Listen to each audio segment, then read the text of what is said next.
This podcast is a part of the PodMania Podcasting Network. Check out podmania.co.uk to check out more of our great podcasts, features, reviews, match ratings and previews spanning the crazy and diverse world of professional wrestling. You're listening to the PodMania Pro Wrestling Podcast, a sample of the best pro wrestling podcasts we can produce on our tiny budget. Check us out on Apple Podcasts, Podcast Addict, CastBox, and all other podcast platforms. If it's wrestling you want, check out more of our great content at podmania.co.uk. Let's do this.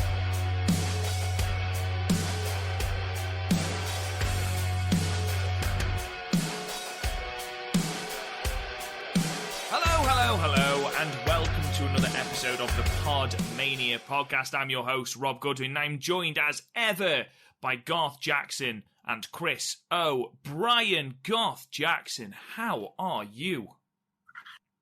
I'm good. Not a bad day. Well, shit day at work, but you know, it's been an alright day other than that. Effectively, what you've just said. You have a job. You don't need to rub it in. Effectively, what you've just said, Garth, is my day wasn't too bad. Actually, it was shit. It was shit, but then when I finished work, it was good. So, just like any other day, really.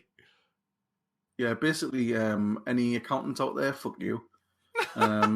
Just in general, I think we give up off that general vibe. I just, oh god damn it, they're the bane of my life, especially this time of year. But yeah, let's do some wrestling.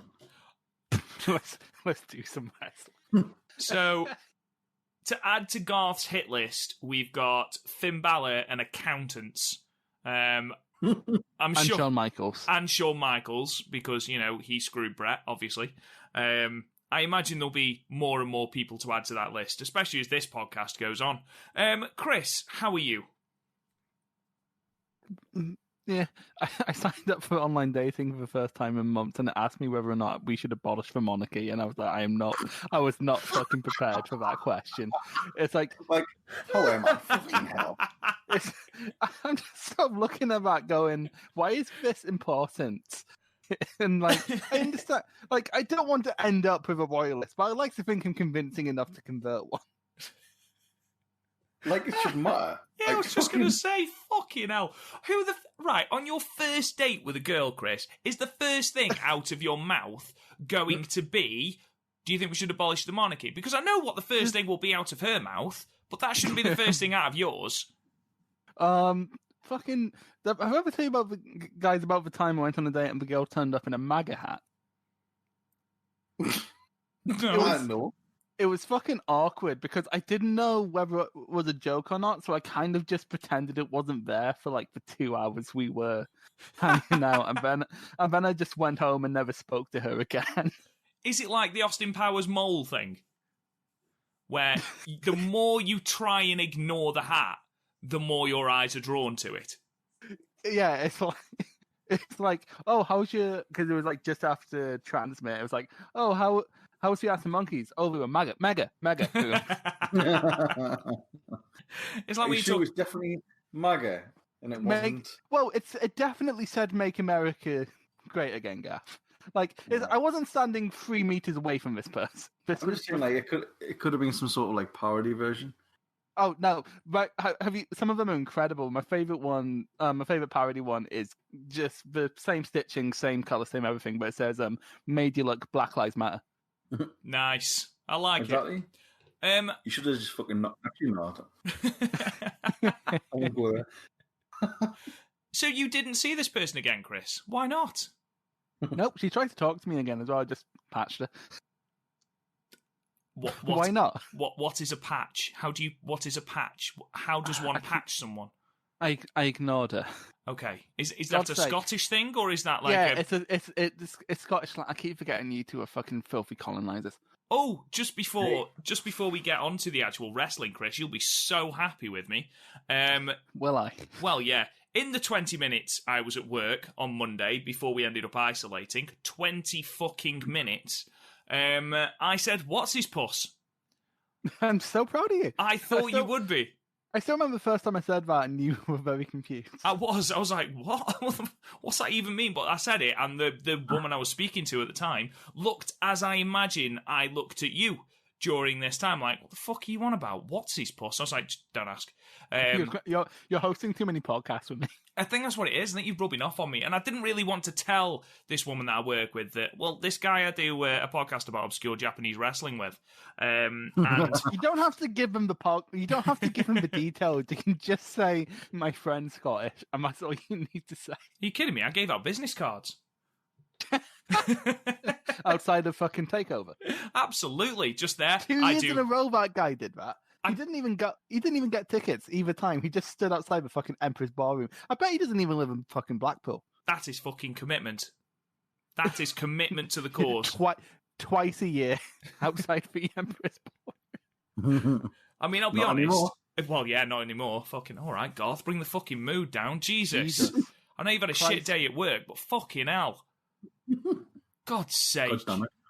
Anyway, on that downer note, so on the wheel. Ladies and gentlemen, we have a fucking wheel, as you know, and on this wheel we have 15 matches. Again, 5 from each of us, and we've picked a, let's say, eclectic mix of matches. And again, we're going to spin it, and we're going to watch 3 matches that it vomits up. Now, I managed somehow to get all 3 picks last time because, you know, that's just the way of the wheel. Hashtag the way of the wheel. And so I've had to choose 3 new matches just so that you know. The 3 matches that I have put on to the wheel are Cactus Jack versus Terry Funk from the IWA King of the Death match. I am fucking buzzing for that, and I think that's appropriate considering the... I just want to I'm really looking forward to Garth's commentary, which is going to be us talking about, like, the history of, like... deathmatch in Japanese wrestling or whatever, and him just there going, oh, fucking hell. Just, wait, man, come on. There is also Bayley versus Sasha Banks versus Charlotte versus Becky Lynch from NXT TakeOver Rival, which is a match I've never seen, actually, considering at the moment it is the only time that all 4 horsewomen have faced off. And I've also gone Kurt Angle versus Shane McMahon from King of the Ring 2001 because, lol, the glass spot. So... yeah, a nice eclectic mix for us all. So, lads, I'm not going to bollocks this up this time. I am actually going to remember that I need to share my screen with you. So, if I share my screen with you, okay, hopefully you can all see that, or Garth and Chris can, anyway. Can you all see that? Fantastic. So, I'm just going to open up my software. Okay, and fingers crossed. Apparently the stream has been paused. It has. And there we go. Close the porn. And there we go. Closed all my porn. It's all good. There was a lot of porn. I'm impressed how fast he did it. Honestly. In different tabs as well. He just forgets. He's a fucking addict. We need to get him help. This is a, what's it called? Intervention? Intervention. Yeah, I was about to say insurrection. That's a very different thing. This is an insurrection. It's a pay-per-view, isn't it?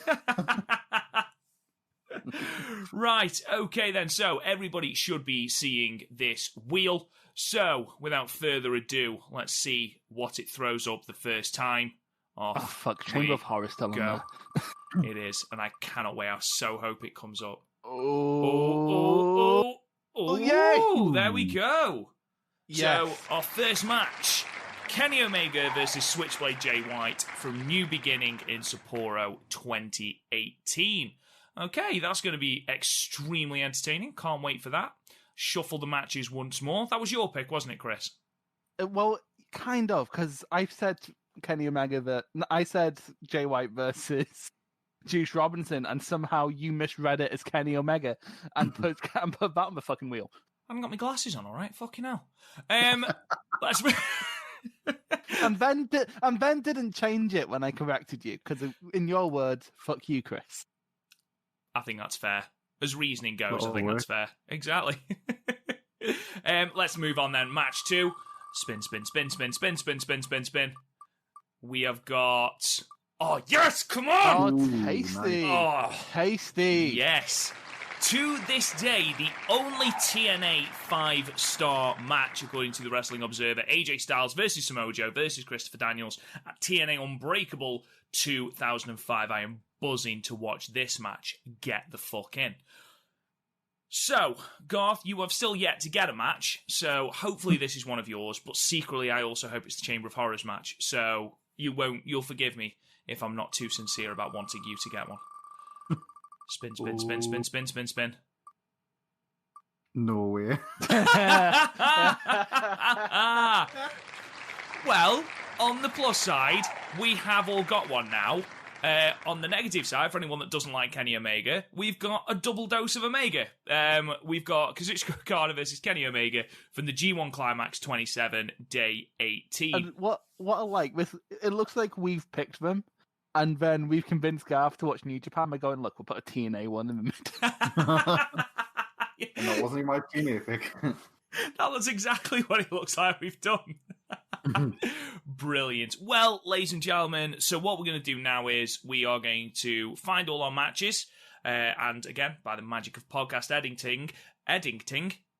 Hey, who's that? Exactly. Don't know what the fuck I'm on about.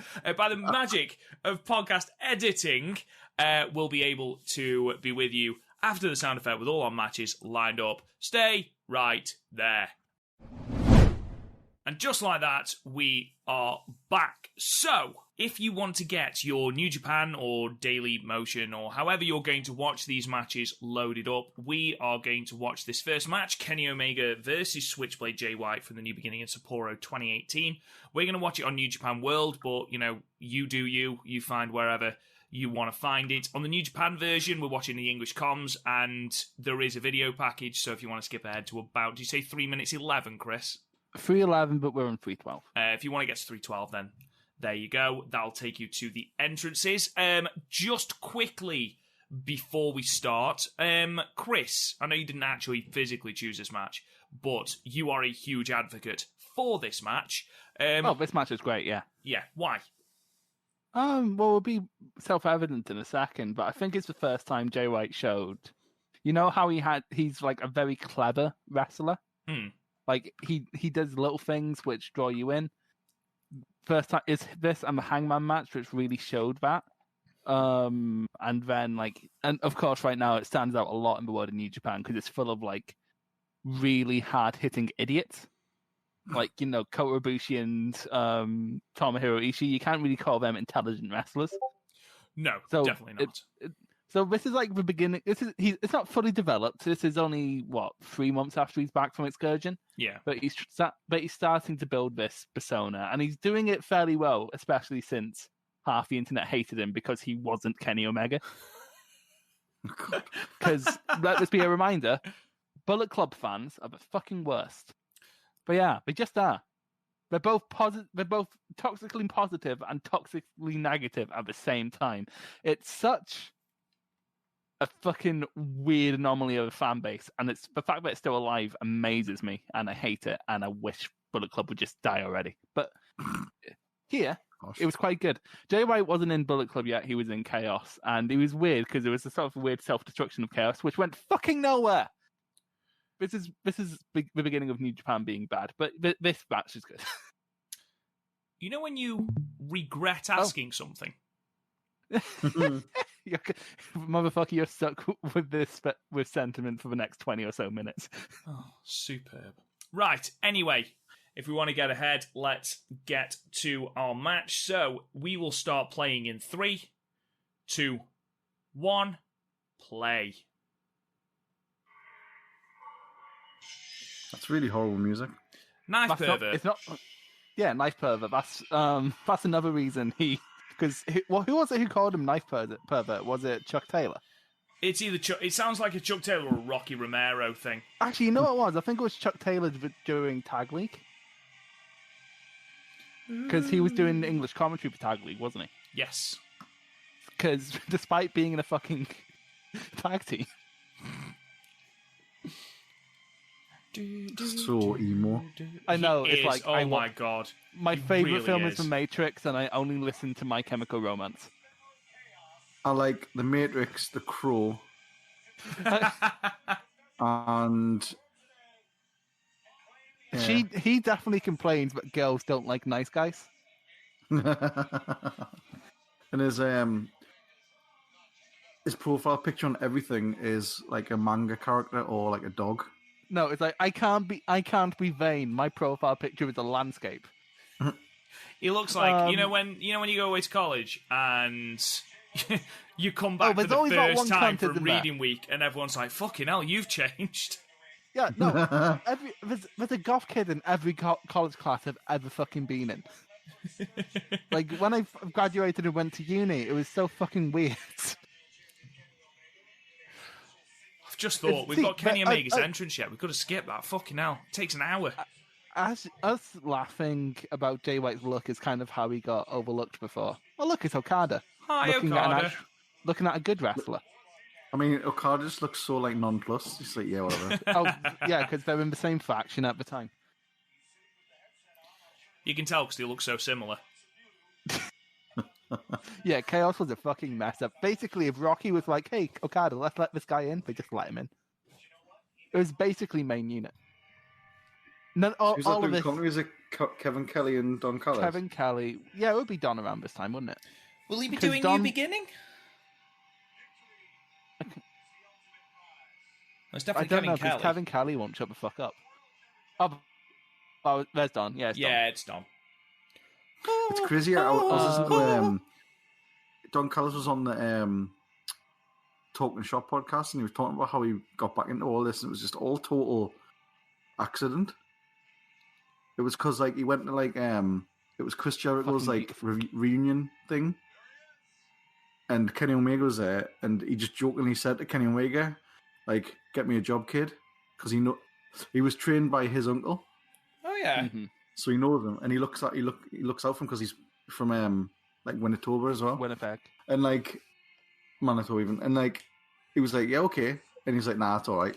And he's like, a couple of weeks later, he's like, yeah, that job that you wanted. Do you want to come down to Japan? By the way, how fucking beautiful is that belt? That belt is. Do you know what? I didn't like it initially. When they first I don't know what it is. I think it's because the centre plate's a weird shape, and it is massive. But saying that, big gold belt was massive, and that's a beautiful belt. I think it's just because the Championship is fairly sizable. That is also a very, very beautiful belt. The GHC title as well, which is also beautiful because it's the IWGP. I was just going to say, because that is the Poundland IWGP belt. Fight me. In terms of design, in terms of design is what I mean. Before any Noah fans. Although right now it's held by Keiji Muto, so it's very hard to master of the handspring elbow. Oh, don't that fucking gif, man! It's atrocious, isn't it? Fucking hell, it is awful. Is he only down? Is he only came down with Nick? No, the other one was there. That's not there. No, there was a. This isn't when. Is this the weird? No, it's not. This is the one where the Golden Lovers do reunite. This is the like after this match, Cody will turn on Kenny. This isn't where he pushed one of the books because he didn't know who it was, is it? No, I think that is it. Here's the thing. Jay White's hair is in that weird... Like, everyone who's growing up their hair will know this. There's a weird in-between phase where it's not quite long, but it's not quite short. So you just have this weird bob. It's all... Yeah, it's curtains and a bob. It's the soccer mum haircut. Yeah, it's AJ Styles. The AJ Styles, yeah. Saying that, when AJ had the longer hair, not the longest, the longer hair in New Japan when he was champion, he looked like a fucking badass. The Ringo haircut. Yeah, but he pulled it off. I think he pulled that off, and damn sight better than Ringo, but fucking hell. Well, wait until Kenny Omega's hair goes like Robert Roode's. It's like a big poofy mess. Have you seen the booking for Impact over the next couple of weeks? No. I know he's challenging for the title, belt, isn't he? He's challenging for the belt at Rebellion, but before that, obviously, Impact have got two belts at the moment. They've got the one held by Rich Swann, which is the Impact Championship, and the one held by Moose, which is the TNA Championship, which they brought back. Which is both sanctioned and unsanctioned at the same time. They're both sanctioned, but they're going to do a unification match at Sacrifice this Saturday. So what the fuck was the point in giving or in bringing back the TNA belt? Is my question. To be fair, it start as a gimmick?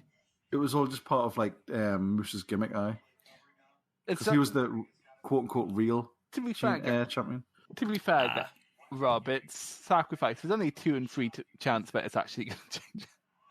Oh, arrogance, Kenny. The arrogance.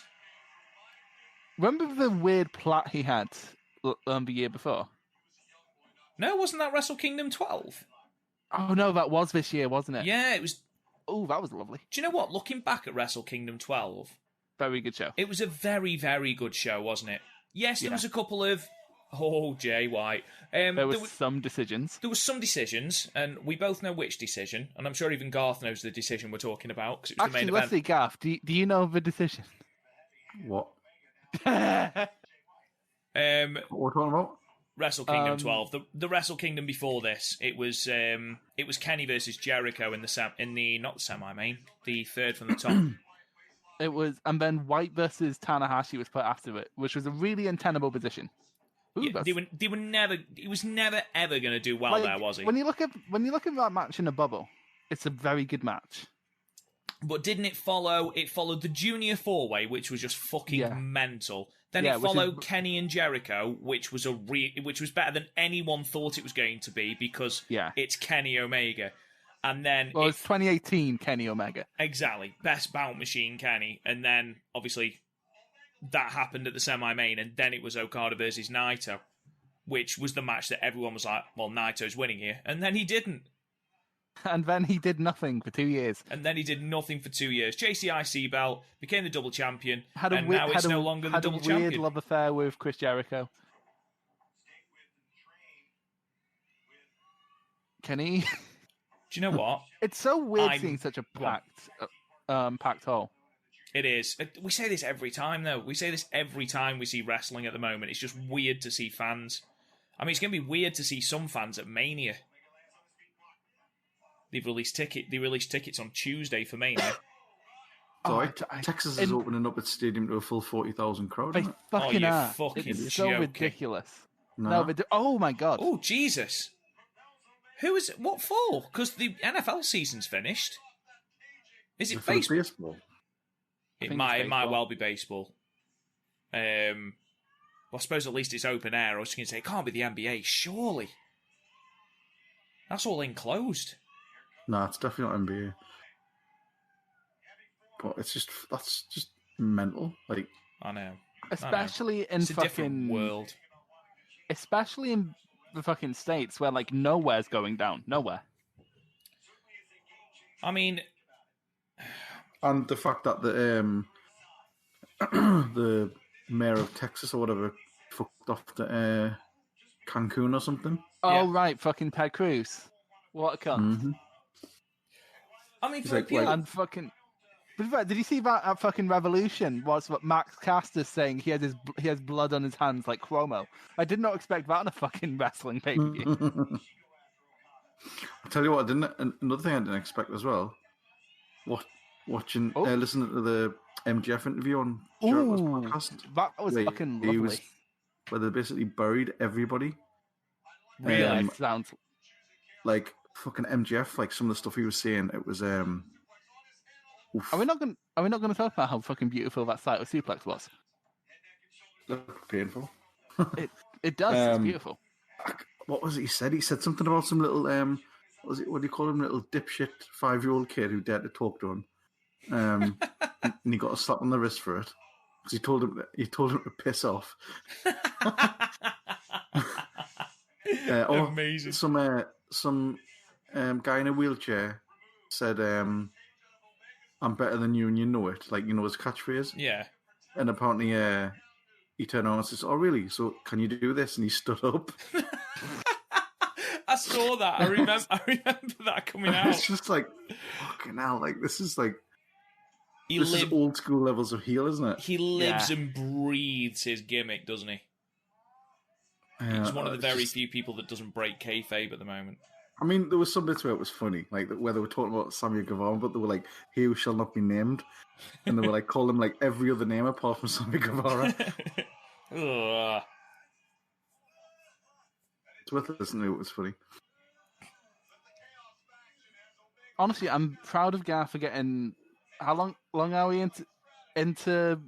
We're about 10 minutes into this little into this watch long, and he hasn't made a Jim Cornette reference when it comes to Kenny Omega. I was going to, but Kenny Olivier. jazz hands. Jazz hands. I love how babyface Jay White looks without his beard. Like how young he looks. Yeah. He looks dead young, doesn't he? Without his beard, he looks proper puppy fat. Yeah, he's like proper like babyface, isn't he? He's like which kind of worked in his first year because he was like the arrogant little shit. You know what I mean? He was like the talented kid who knows how talented he is. Which like worked perfectly, especially in the G1 with like because he had a great G1 this year. This is G1 28, isn't it? So he had a really good start, and then I say he wasn't in a great block. A block like, that was Farley, Maccabee, yeah, and then you had like Elgin who wasn't trying. And to be fair, some of his and Hangman where that rematch wasn't very good, but he had a surprisingly good match for Yoshihashi. And then again, this is me half remembering from the time. I haven't went back and rewatched G128. I know you did, Rob. I did. Muta Lock. You can do it better than Muta can nowadays. I do like the way that Kenny's getting out of it though, just by digging in his eyes. Yeah. See, what would probably bury Jay White for life if he just shouted harder? By the way, have you noticed Oka at ringside? Our fucking boy. Babyface Oka. Fucking before he went up to the mountains and became a gruff billy goat. I feel like we need to talk about the under highlights that Jay White's got in his hair. Because they make it to be fair, like it's not disgrace. quite the green. Because to be fair, he still does that with the green, doesn't he? Green? It's horrendous. To be fair, he still has the green in his hair. No, he doesn't. Yeah, he does. He does not. He so does. Why does he have the green in his hair? It's just a thing. It's just a thing. Because he's cool, like Garth. Seth Rollins. It's like the Seth Rollins. Rollins yellow it's fucking cooler than it's cooler than Seth Rollins. To be fair, I've heard many people say, man, Seth Rollins. I've heard many people compare Jay White to Seth Rollins. This was a running thing at the time. He'd keep trying to get the third hat suplex in the corner, and it would always get countered. Because he just thought it looked cool because he's a fucking mark. So it would always get counted. Because there's a running thing that's still going on in New Japan where Jay White can't do strong style. Like, he will come out on the losing end of every strike exchange he's ever on. He pancakes fantastically. Yeah, like every time he goes up against Ishii or Ibushi, he'll hit like 10 forearms and then they'll hit one and he'll go down. Like, he understands that the heel does, like, it's like proper Ric Flair shit. Where even when he wins, his opponents look like $1 million fucking dollars because he only just won. He never gets the massively decisive win. Apart from against Okada at Wrestle Kingdom 13. Oh, that was after a massive exchange. Like he basically narrowly avoided a Rainmaker and hit the Blade Runner. Double axe handle. And they say Kenny can't wrestle. Nobody says Kenny can't wrestle. Cornette. Oh, wow. Garth when he wants to to bait someone. When he wants to trigger the Chris. So easy. You cannot escape. Apart from all those people that quite often escape. Like, honestly, if you shout you can't escape, you're fucking asking for it. You are asking for it 100%. He's only doing it so he can sell merch. Thinks about the AEW fucking explosion. Who's got the worst hair? Kenny or Jay White? Kenny by far. Is it because it's sort of like a Brillo pad? It's starting to turn into like a nana perm. It is, yeah, it is. It gets bigger as the match goes on as well. He looks like Brian May in the I Want to Break Free video. Oh my god. I watched, I don't know why I watched it, but I watched My Chemical Romance doing Reading in 2014. And Brian May comes out to do Welcome to the Black Parade with them. And he looks... such a fucking mark. He plays with fucking anyone, doesn't he? I bet we could get him on this fucking podcast. Did you see him collaborating with the guy who did the sea shanty on TikTok? Yes. By the way, genuinely, completely off topic, the sea shanty version of Rockstar by Nickelback, absolute fucking belter. You need to listen to it. Stop trying to get Nickelback over. It's not Nickelback, that's why it's good.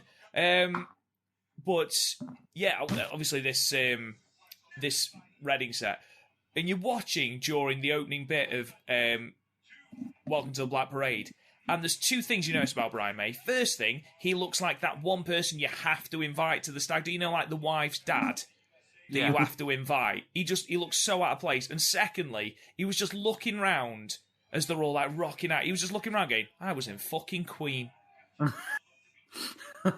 And I've got this guy with red hair singing about na na na na na na na na na na na na. I absolutely fucking detest that band. I can't listen to a full album. There are certain songs I like, but then that latest album was fucking dross. Nice. Absolute dross. Lovely. That was a lovely runner. Lovely, lovely. We're about to get. We're about to get. Look how far he's gone. Dun, dun, dun, dun, dun. So with some Brian Cage he did. I was going to say, did Brian Cage coming? Imagine steamrollers them both. I want to see Brian Cage and Jeff Cobb in a tag team. That would be amazing. They'd just win everything, wouldn't they? Let's be honest. Oh, oof. Kenny does not care if you're going to catch him. A young Oka takes notes. I'll be honest. No one does this better than Kenny, in my opinion. Balor in his heyday. AJ? Not AJ, definitely not AJ. I just think Kenny's got better AJ form. when he was able to. You mean AJ when he was allowed to? Mm-hmm. When he was younger. When he was younger. When I was a young boy.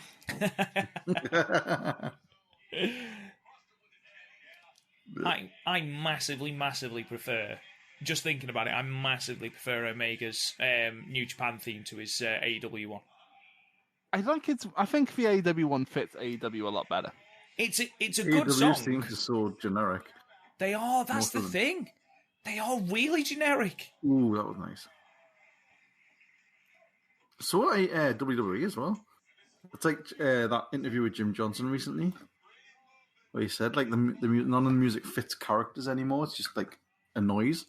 CFOs did a good job. I think Jim Johnson was better. Good. But yeah, I thought CFOs when I heard did a good Jim job. Johnson complain, like I understand that he's written some absolutely amazing themes, but he's written some dog shit as well. When Jim Johnson phones it in, he really phones it in. He did, but I think the point was none of these ones now have any like meaning, if you know what I mean. Like his would always have a theme or there's no substance. Same with like the CFO guys had like some sort of like a crescendo, whereas the new ones just seem so like stock music. So we've got this guy debuting on the main roster. We need a theme for it, but I've got an idea. What are you thinking? Generic post-grunge? Generic post-grunge? Generic 90s grunge sound. Oh. Ooh, lovely. Oh. Easy. Chop. His poodle hair's getting bigger now, isn't it? It's a sentient being, mate. It grows. No, it's like when you see the... Oh, fucking hell. Oh, lovely. Yes. Lovely. Yes. Oh. That was good. It's like when you see the Ultimate Warrior in a video game. That always have his hair like... His hair's always enormous. Super puffed. Aye. You can't escape. Imagine. Fucking hell. DVD? Don't see Improvos out anymore, do you? Then again, you might. I forget everything in the New Japan main event right now because they all go fucking half an hour. All of them. We've been talking about Kenny Omega's hair getting bigger. Look at the state of Jay's. Fuck me. That is so... That was nice. It was so smooth. That's a lovely he does that sequence all the time. It's an amazing sequence. Whoa. God, I'm knackered. Fucking hell.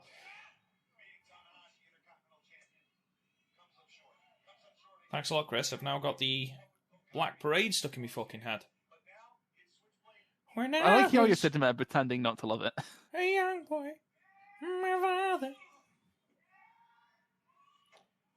I just remember being on Scuzz all the time. What a channel! Oh my god! Shout out to fucking Scuzz.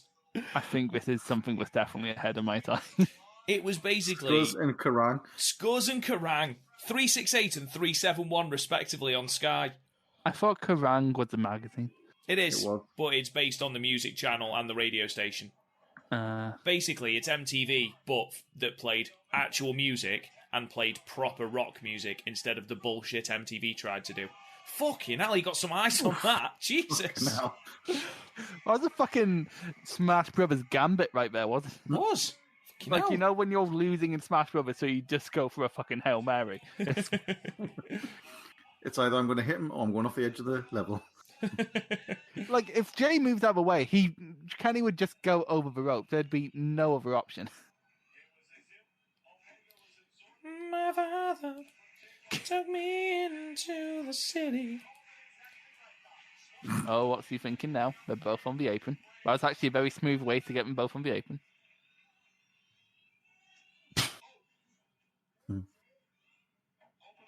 Oh, fucking hell. Jesus.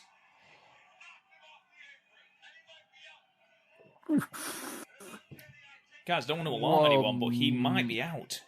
Yeah, Jesus. I think he might be dead. Stop it, he's already dead. I like how they have a registered trademark logo next to the New Japan logo. It's like, do you not have a trademark on that already? It's been years. It's only recently though where people have like cared. Started just pawning shit. Like YouTube. Look, we've got the shit marked down now. If you YouTube it, we'll pull in it. Oh, what's he thinking here? Canadian Destroyer onto the chairs. Oh, Jesus! Fucking hell!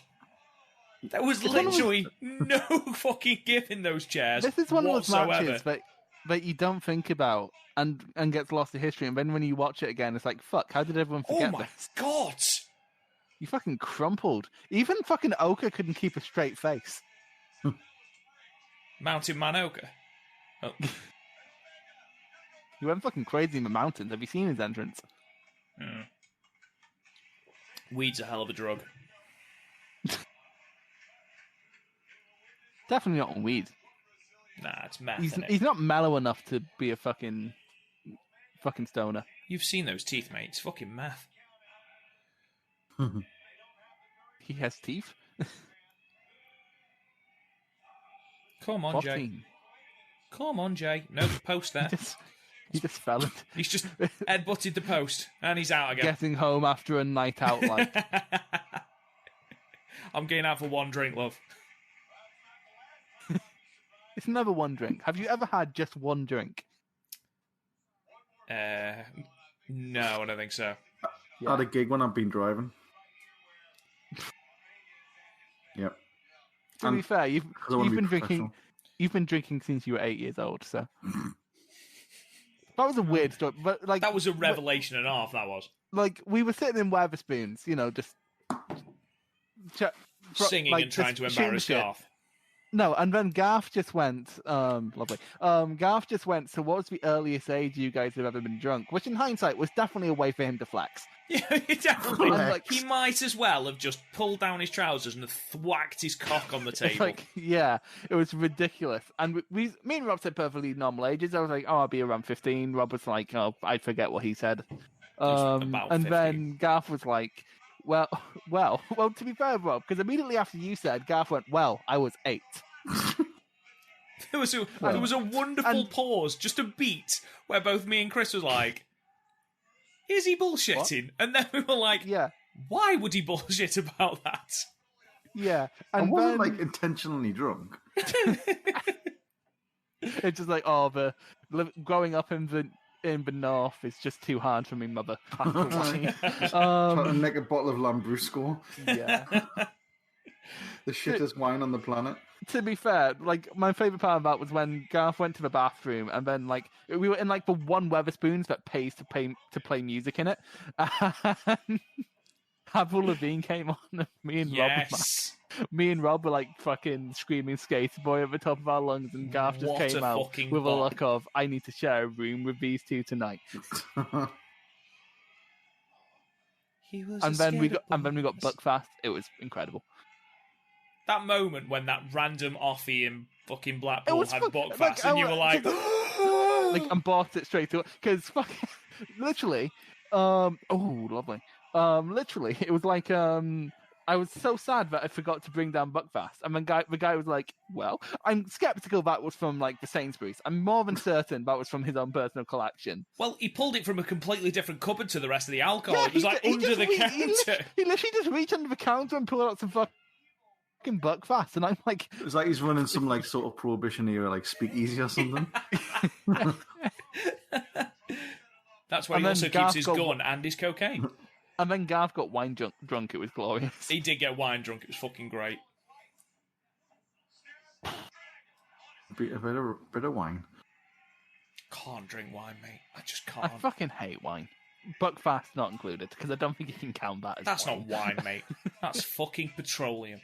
That's like, if they put that as wine, they'd have to put drink at the end of it. You know how you can't technically call, like, oat milk or soy milk, so they call it oat milk? Yeah. Or no, oat drink or soy drink.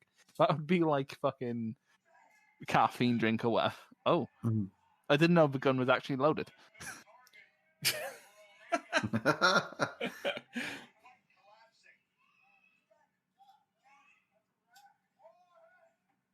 See, you shouldn't kick him. That could wake him up, Kenny. He's very good at ragdolling, is Jay White, isn't he? Just roll him up, Jay. Oh, they're going to kiss. They're going to kiss. See, by the way, this spawned from Jay White refusing to join Bullet Club.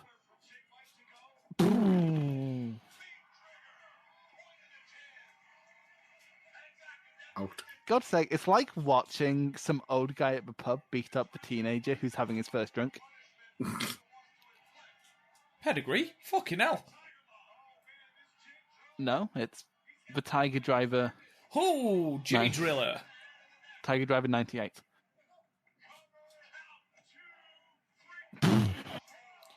King, fuck me. It's fucking 2.999. That was a really close to count. Fuck me. Oh, Omega's annoyed. But that is the equivalent. That is the equivalent of Kurt Angle pulling the straps down. Yeah. By the way, have you guys noticed that New Japan is literally sponsored by fucking Pac-Man here? I noticed that on the apron. Yeah. Like, Tekken makes sense, but Pac-Man? Well... To be fair, later in the year, they just have Fire Pro in the middle because the wrestlers got into Fire Pro. Which I've now put... Let me get it up. I have put 1,200 hours into Fire Pro. Jesus. I think Jesus have you actually played any games? What, a Fire Pro? Yeah. Yeah. Is that not just all... That's all Sims. And watching? Believe it takes so fucking long. Like, but now that we've introduced that parts graph, I need to keep updating my fucking edits. Oh my god. I'm not oh my god in the edits, it's for... He's laughing. Jesus Christ. Mm-hmm. You fucking mental lad. More daddy. Hit me again. Hit me, Kenny, one more time. Roll up. Oh my god. This is the one time where I will accept as many V triggers.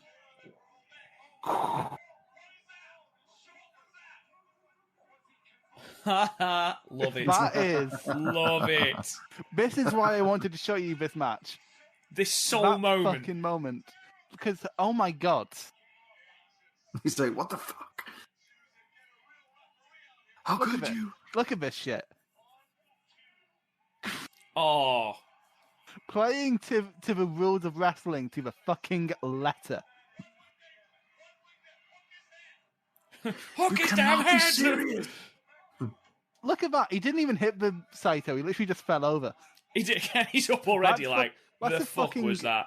That was fucking planned. That had to have been fucking planned. Do you see Kenny get up laughing though? That's brilliant selling. One He's arrogant fuck. He's like, what's that?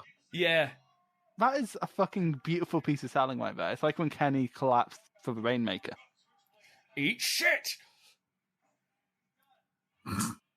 I'm more Bullet Club than you. Dude, oof. There you go. That's how it's done. See, that's one of those things where if it was a blown spot, you can honestly just, it's 50-50.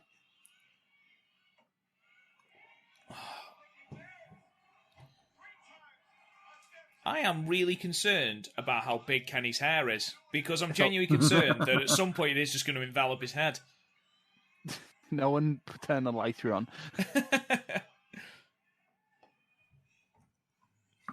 Fucking Suplex City right here. Suplex City. Why the accent? Honestly, because I needed to burp, and that was the tone of voice that came out.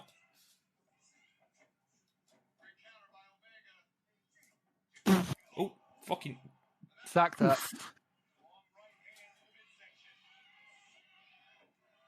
Oh, God! Just his fucking head! Jesus! Fucking...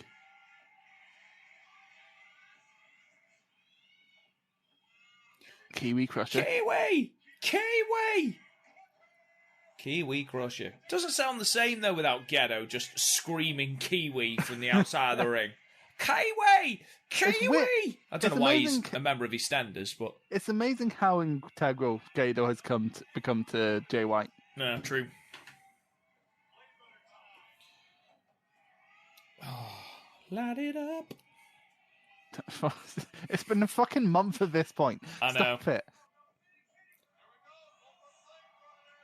Don't play games, kid. I was just going to say, you are literally in no position for this shit.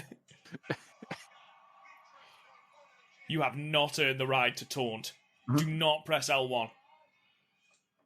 Ooh. Oh, there you go. Blade Runner. It's Blade Runner. Oh. Fucking another close 2 count. I must admit, better than Blade you remember, Runner's isn't it? a really, really protected move. There aren't many people who've kicked out of the Blade Runner. It's basically just Omega Ibushi. Has Okada kicked out? Did he kick out a G1 Supercard? Ooh, that's a good shot. Honestly, I can't remember that match. If I'm perfect, I remember it being good, but I can't remember it. See, I revisited it, and it's not as good as you remember. It's one of those things where you have to be there in the moment. Shut you don't know then. Was that Nick Jackson? Oh God. Ooh, that was rough.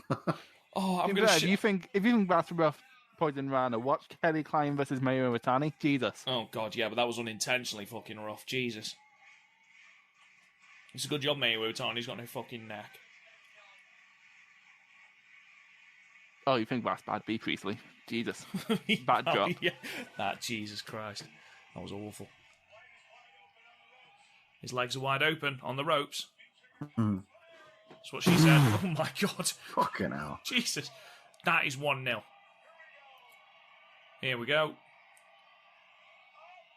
Oh. Oh, hello. Fucking lovely. 1, 2, 2, and 3.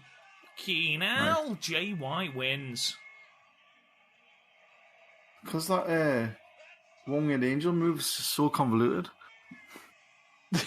Right. Yeah. You could not enjoy the ending of that match without fucking burying the one-winged angel, could you? All you right, couldn't Jim. go. Fucking hell. Yeah, Jesus Christ. But I've never liked that finisher. Oh God, look at him. Oh God, it's like, what the fuck? It's like, Gato, you lied to me. Let's not watch the segment. No, we'll I be here agree. for another 10 minutes. Let's. And also, I don't want to see more Cody and Chase Owens when I fucking have to. Well, let's pause it there then. as Kenny's having his hair done by Nick Jackson, which is a good job, really, because his hair looks shit. Chris, this was sort of your pick. What do you think of that? I'm very happy I got to watch it again because I love this match. It's one of those matches where, in hindsight, I'm honestly amazed thinking of the year New Japan had in 2018, but this one got lost in the shuffle. I think it's because people were like, you remember New Japan Discourse at the time. People were because we were doing the Young Lion around this time, and well, actually it was a wee bit later where we were doing it. But people like New Japan Discourse was hell bent on not letting Jay White become a thing. They hated him for some reason. But he, like as shown here, this is his second big match back. Fucking incredible. And that wasn't all Kenny. The best parts of that match was either White's bumps or White selling. Like that fucking inches off the shoulder thing. Wow. That's fucking level fucking hundreds wrestling psychology fucking right there. Like Bret Hart could never. And God, don't start. Fucking hell. Like, honestly, it's a fucking hidden. It's a match that's become a hidden gem just because people have forgotten it. It's fucking incredible, though. Absolutely incredible. Garth, what about? I thought you finished, Chris. I'm not saying it's perfect. It did drag in some areas. Like honestly, you didn't after that V trigger section. No more V triggers had to be thrown. Like do a clothesline, do something else. But like with the exception of that, which going back to it is definitely Kenny's fault, not Jay's. Fucking incredible. I love this match. Garth, what about you? I assume that's the first time you've seen this match. Yeah. It was very good. Enjoyed it. It was good. This, like Chris said, the selling from Jay White made Omega look like a badass, but also Omega got extremely frustrated and cocky, which ultimately led to his downfall. But it was more like, it just felt like it was a classic sort of underdog story, even though I didn't know what was going on going in. It felt like Jay White was the sort of plucky young kid and Omega was the cocky sort of veteran, and played like that in the match. It was just really good fun. Psychologically really well done and brutal at times. But yeah, really good. Enjoyed it. I'll be honest, it takes, when you look at Jay White and consider his gimmick, it takes a lot to make him the babyface in a match. And I think both people in this match did this masterfully. When you consider this is Jay's second singles match back from Excursion, I mean, he knocked it out of the park. Kenny, we can't say enough good things about Kenny Omega. He's a fucking genius in ring when he's on. And he was in 2018, and Jay was fantastic here. His deadpan selling, just when he was dead halfway through this match, you genuinely were concerned for him. I thoroughly enjoyed this match. I didn't tell Chris this at the time because I thought he'd probably, lose his shit, but I never actually saw this originally, so that's actually the first time I've seen this match. Lose my shit. I'm not going to lose my shit, all right? I'm not going to lose my shit. Chris, what did you give this? I am veering between 4.5 and 4 3/4. This would like knock most of the matches I've seen so far this year out of the water for me. I fucking adore this match. I'm going to go with 4 3/4. Okay. Garth, what about you? Easy 4.5, yeah. Really enjoyed it. Good. I'm exactly the same as Chris. I'm flip-flopping between 4.5 and 4 3/4. I am going to go 4 3/4 simply because I am a massive fucking mark for selling and storytelling. Huge mark. And I thought there's not many matches where the selling and the storyline are so good and are so consistent throughout. So especially in a Kenny match.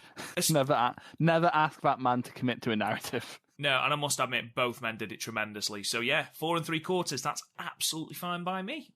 So yeah.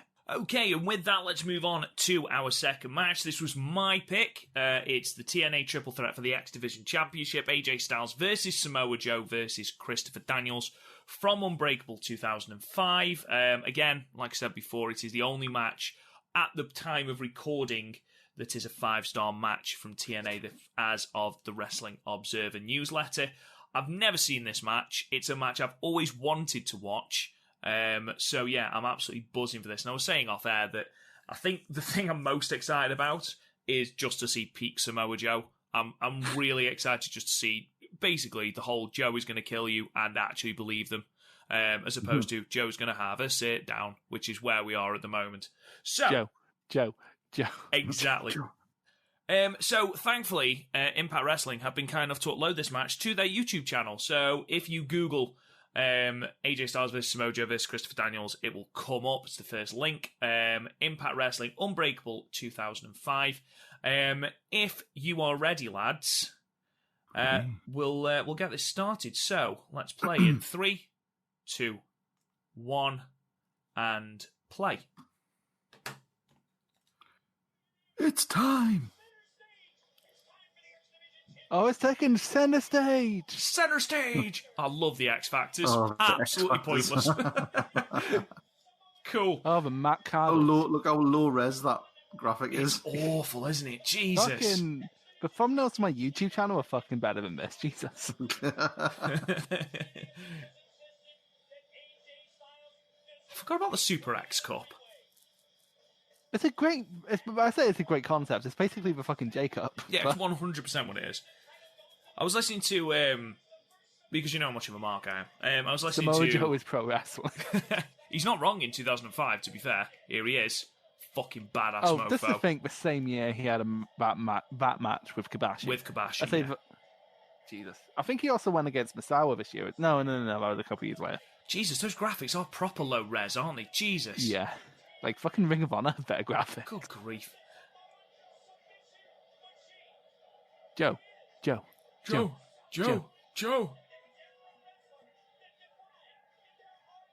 He's undefeated at this point, because Angle's not there yet. It wasn't long after this, was it, where Angle came in and headbutted? The year after. So Unbreakable, is Get this ready to fly. September? Want me to look up the card? No. Well, yeah, you can do, actually. Just look at the date. How is the TNA logo? You own the TNA logo. How is it that low res? You haven't got to worry about copyright strikes. TNA. Why am I putting in TNA? Unbreakable 05. It's Look the at only young Unbreakable AJ. we did. Young AJ. Baby-faced AJ. Jack Evans AJ. Jack Evans AJ. Okay. Before you even had a proper song. Yes. 11:09. What way does Cage Match do their dates? It'll be the 11th of September then. I thought it was.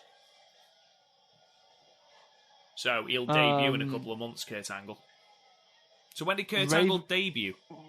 In 2006, so it was a year later. Was it later on in 06? Yeah. Yes, because Angle he competed at No Way Out 2006, and that was the one before Mania. Austin Aries and Roderick Strong was on this card. Yes. Was he not Austin Starr? Neither one of them was. At this point. Neither one of them was signed to TNA at the point. Yeah, were they were they? both ring about. We had an ROH working agreement. Kip James and Monty Brown versus Apollo and Monty Brown. Brown. Pounds. You remember his Chris fucking WWE? Dunn doesn't look any different. No. You remember his WWE theme? You're going down. Oh, look at JB's tan. Quick, Garth, there's JB. Mark out. Yeah. What a legend. What a legend. Hall of Famer. I don't feel like we talk enough about Christopher Daniels' tattoo. What is Is she it? little chest tattoo? Yeah, it's like Brock Lesnar's, but smaller. The fuck is that thing? And have you noticed how obviously he's had some sort of like accident at some point because one of his collarbones sticks right up and it's proper horrible? I haven't noticed. What? I'm going to notice What that is now. it? What I want His to talk left about hand is side. AJ's necklace. Oh, it's beautiful, isn't it? What is beautiful? Isn't it his wedding ring? It's like one of those ones that you get from like the pound shop. I think it's his wedding ring that's just attached to a piece of cord. Oh, I feel like a dick now. Yeah, you should do your fucking... I don't know if it is. I mean, I know that's what a lot of sports people do. They tend to tie the wedding ring so they don't end up knocking someone out.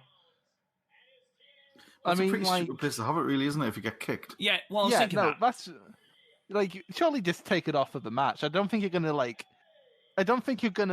cheat on your wife in the 20 minutes you're in the ring. Like, Looks like it's going to come off anyway. You're going down, down, going Smith. What a song. It's such a good song, but it's so weird to go into, like, combat with. Longest reigning champion.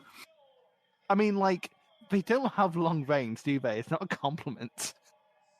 That's good. I like it. What, changing the title? Changing the title all the time?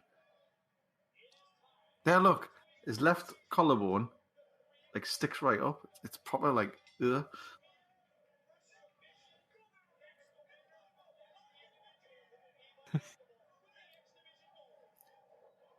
Kick the shit out of him. Love it. Just right into her. They're going down. Fuck's sake, Chris.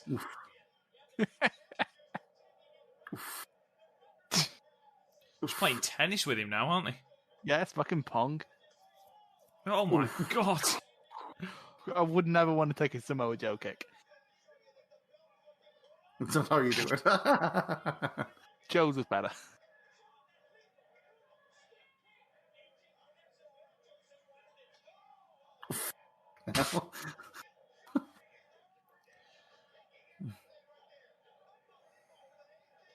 Oh. Basically what this is, it's penalties in training, isn't it? Love it. Elimination! I just love that. Stands up in a half, stop kicking me. Ooh. Smart. I find it bizarre. And I know they're only superficial ratings and ultimately who gives a shit, but I still find it baffling that TNA has been going since 2002. It's been a major company since 2002. You know, one of the top 3 companies in America, and has still only had one 5-star match. But it's been shit for a lot of that time, and half the time he hasn't even been watching. That's the thing. It's like they've definitely had 5-star worthy matches at points, but then he wouldn't have been watching them. Let's be honest, Garth. How many of those are X Division matches? Exactly. Well, they're all X Division matches, aren't they? Well, I mean, all the matches with the blueprinting as well, like Matt Morgan. Matt Morgan and his fantastic tattoo. It's so hard to take some of your takes seriously because I know that you don't even believe them. You're just trying to get a reaction. Matt Hardy versus Crimson, man. Jesus, what a match. Oh, Kevin Nash versus Mick Foley in 2011. Yes, please. Fair, that was still Relic and Black Rain versus... That was still one of the better matches on the card, though. Oh, God, it was. Oh, it was 2009, wasn't it? Hard Justice. Yes, it was, which was worrying. I love those punches. Do you know who has got some good punches? Shane McMahon. Oh, nice. Lovely. One. Don West as well. Later to be relegated to the shop. Selling you a fucking brown bag. Yeah. Fucking loves it. Fucking loves it. I know someone who got one of those brown bags because it was actually a really good. Well, I say a good deal. It's the way of getting rid of stock. But what you'd get, and it's weird because you know how the implication is that it comes in a brown bag. You'd get like 3 DVDs, 2 T-shirts, an action figure, and a wall banner. Nice. And yeah, no, it was actually a really good deal. But he expected it to like come in a brown bag, but he just got like a box, and inside was a brown bag. But you think he actually got this pay-per-view in it, which he was really happy about. What, Unbreakable 05? Yeah. Nice. Because they were like, this is when they were like just going over to like the Impact stuff, or like the Global Wrestling Network, I guess is what it was called. So they were like, yeah, we're not going to sell any of these fucking DVDs, so get them the fuck out of it. I wish I'd grown up at that time, you know, where the tape trader sort of era. Everyone talks about it, and I'm sure it was shit, you know, in some respects. But you'd probably be spending money to someone on the internet, not knowing if you were going to get it. To be tape trading as well, you had to have the money, and the it was friends. probably like. It wouldn't have been kids doing it. It was all like fucking it's like something 30-year-old marks at the time. Like it's something that's that's definitely been overdone through time. Because also, I was watching Joseph Montecilio's Welcome to King's Road video, like his latest one, and he made a good point of like things like Kabashi versus Stan Hansen is seen as like essential for like the King's Road narrative, when in reality, it's in All Japan terms, it's just a random singles match. Ooh. Oof. Guys, I don't want to alarm you, but I think at some point we might see the Samoa Joe. Oh my god. Oh, Look at that. I love the It's Arabian moonsault. Such a good moonsault. But I think we might be seeing Samoa Joe's suicide dive during this match. The greatest well, I call it suicide dive. The suicide forearm. Yeah. No, but it's because if something that big was coming towards you, you'd believe that you'll fall down. Yeah, 100%. As opposed to now where everyone lands on their feet and it's a shove. Oh, nice. You can see why he slowed down. Well, think about it. He was in Machine's WCW, so he's been going fucking years. Yeah, he'd be going at least 6 years at this point. Because I think he debuted right at the end of WCW. I think he had two matches in WCW. Tell you what, Rob, I'll let you know. Oh, thanks. Can't wait. He started in 1999 in National Championship Wrestling. Fucking hell, he's been going for 31 years. 32 years. 1999, 22 years. 32 years. 22 years. Maths. No. Oh, nearly as well as done it. Nearly as well as Jericho. He had 4 matches in WCW. 1 on Nitro. One for the Cruiserweight Tag Team Championship quarterfinal. Wow. Defeated by Elix Skipper and Kid Romero. The eventual winners. Oh. From all you know.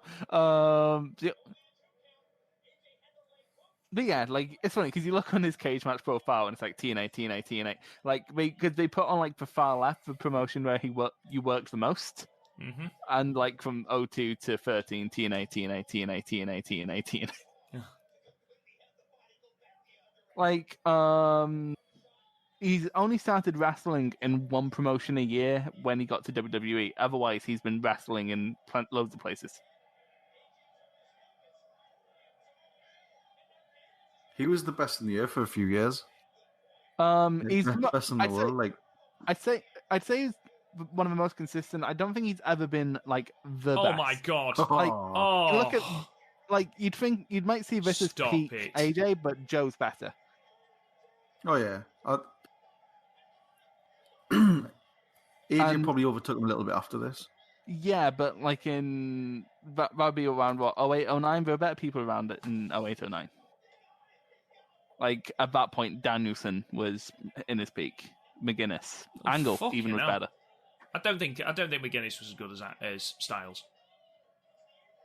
I think that might come down to style. I think they were completely different. I was just going to say they're completely different wrestlers. I agree with Danielson, but I genuinely think in 09, I think Styles was better than Angle. I think 06, 07, Angle pisses between 06 and 08, 09 is more debatable. Yeah. But then when he gets to like New Japan, like Tanahashi's better than him, Okada was better than him. Yeah. Slaps. Like, so... Eat shit, Daniels! Like, he was definitely the best on the WWE roster when he got there. What, 2016? Yeah, he was. Yeah. I just can't understand how you can... You look at the feuds that AJ's had. Coquina Clutch! Oh, that was It was very smooth. You look at the feuds AJ's had in WWE, and the only decent one, I mean, he's feuded with Joe, he's feuded with Owens, he's feuded with Zayn, he's feuded with Jericho. Ambrose. And the only decent feud he's had, and let's be perfectly bluntly obvious, at Shinsuke, the only person that he's had a decent feud with is Cena. And that's nothing to do with him in ring, it's all to do with the booking. All to do with the booking. You can't tell me that Owens and Styles aren't going to have a good match. Nakamura and Styles proved in New Japan that they could have a great match, but they were hampered by the booking. I think part of that is the fact that Shinsuke has somewhat understandably stopped trying. At WrestleMania 34, the grandest stage of them all for the WWE Championship, I agree he stopped trying after that, but fucking hell, if you're not going to try at WrestleMania, fuck no. He was given, people act like we weren't given enough time, but we were given 20 fucking minutes. It wasn't that. It was the fact that they were put on, like, towards the tail end of the card where they'd already been watching 4.5 hours of fucking wrestling. I mean, you could put on the best match in the world. You could put on Omega versus Okada, that 7-star match. You could put that on, but after 4 hours of wrestling, I am done. I can't watch anymore. And that's the thing, WrestleMania is too fucking long. It should be 2 nights. I don't understand why WWE don't do it. It must be a money spinner for them. Oof. Think about how much money they'd earn. I have 2 factoids for you. Ooh. I do love...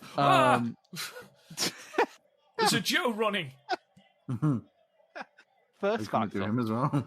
The first factoid is... no. Cannonball. Oh my God. Cannonball. Jesus.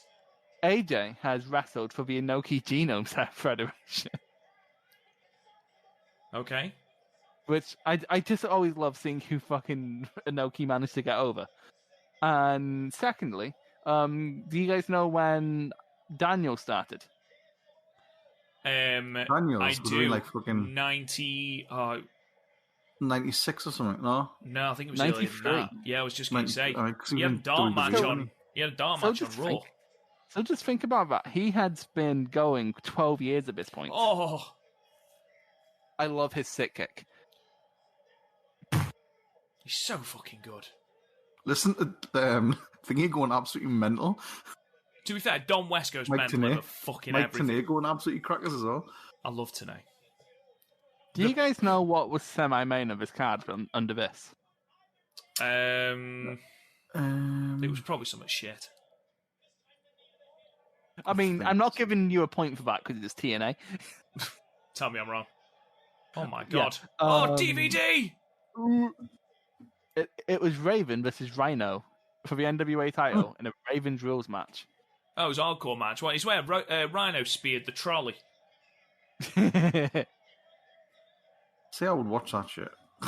No, we know you would because you have. True. Like, also, Raven was still actually decent. Like, he was all right. If I remember correctly. He could cut a promo. That's about it. He was all right in ring. He wasn't world beating, but he was all right in ring at this point. I think he was just glad to be, having an opportunity as opposed to his fucking diatribe WWE run. He's still going though. He had a match in 2020. Fucking hell. That's that moonsault. Jesus Christ! This is fucking Osprey. Guys, it's coming! Spots. It's coming! Guys, it's coming! It's coming! Here we go! Oh my God! Fucking hell! Oh my God! That's brilliant. King corkscrew Tope. Look at the fucking size of him as well. I knew that was going to fucking happen. Oh my God! Oh my God! Stop the match. He's dead. They're both dead. Crowder absolutely on fire. Apart from him. Yeah, apart from that one guy who's asleep in the front row. He's like, it's not Ring of Honor. Guy in a Colts jersey. That's Samoa Joe, baby. Shut up, you tit. Joe, are you saying that because of the t-shirt he's wearing? Oh, I couldn't give a shit about the Indianapolis Colts. Fuck them off. But... Oh, I don't... Do they play baseball? American football, you're close. They're not exactly a well-known sport. Oh my God, Muscle Buster. I pop every time I see the Muscle Buster. Just because I don't see it anymore. I mean, for good reason. It's a fucking hellish move. But... Hey man, no one really got injured before Tyson. More people got injured off a fucking Styles Clash. I was just going to say. To the point where it's a story beat. In 2 different promotions. Yeah, it was a story beat in New Japan. Oh my God. Yeah, it's ridiculous. He had no control over AJ then at all. Fuck me. AJ jumped. Jesus fucking Christ. This is a great match. I'm so glad it's not disappointing.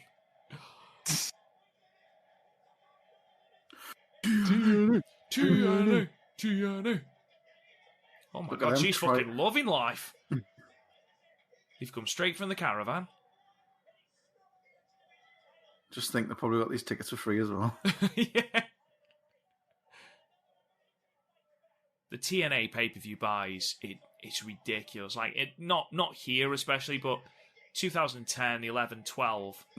Yeah, and like, and pay-per-view buys and the are awful. attendance and the expense, because they were bringing over people like Muta, despite the fact Muta was definitely not fucking drawing in 20. Oh my god! Jesus fucking Christ! To be fair, I remember seeing Muta though and popping like a motherfucker, just thinking, "Oh shit, yeah, he's here." Yeah, but did you pay for that? Did you pay for that show? Here we That was go. on Bravo. Here we go. Exactly. Here we go. Oh, it just looks so horrendous to Looks like take. it absolutely compacts them so much. But I haven't seen the Styles Clash or the BME yet. That's true. Nice. Oh, that was fucking smooth.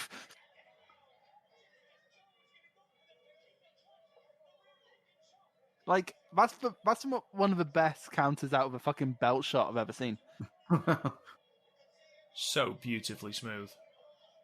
I mean, it's no Randy Orton, but Oh, fool. never hold a belt to your face. Come on. What are you doing, Joe? You're better than that. You've let yourself down. You've let me down. Look at that woman in the front row who's fucking massively invested with a fucking mouth agape. I thought you meant the woman in the pink who's filming it all. Oh, she's stopped now. It's going straight up Have on that you seen that Dara Breen stand-up special where there was this kid filming it on his phone and he was Yes, like, it's I'm literally filming a DVD. And then he takes the kid's phone off him and goes, we'll run it as a DVD extra. The What I kid's liked- perspective. What I liked was him. I'm sorry. lovely. Oh, lovely. Blue Thunder Bomb! I was going to come to you, but then I realised I was interrupting you pirating my show. Dara Breen is great. He's such a dry comedian. He's fucking great. When I went to an ICW show, the ring announcer came out and was like, please stop recording our shows, it's stealing. Yeah. Uranagi! He did put any stank on it, though, and if it's a Uranagi, I need some fucking stank on it. Like a Joe one. Out of the Like corner. a Joe one. Sit down, Here we go. Uranagi. Oh, Best Oh, moonsault ever! Oh, I mean, it's no CM fucking Punk, one but- count as well. Oh, Something fuck kicked me. him in the face. No wonder his collarbone's not fucking right. Jesus. Stop kicking me! Oh, he's got the wobbly legs, guys. Oh, it's the fucking Brock Lesnar style. Crossroads! Crossroads! The lesser known Roll the Dice from Big Vito in WCW. Big Vito. Oh, what a shit house. The Move, not Big Vito. Who are we rooting for here? Well, I know who wins. So, I don't know who wins, so yeah, I'm trying not to spoil it. I'm gonna if I go Joe. See, if I was rooting for someone, it would be Joe because he's one of my favorites.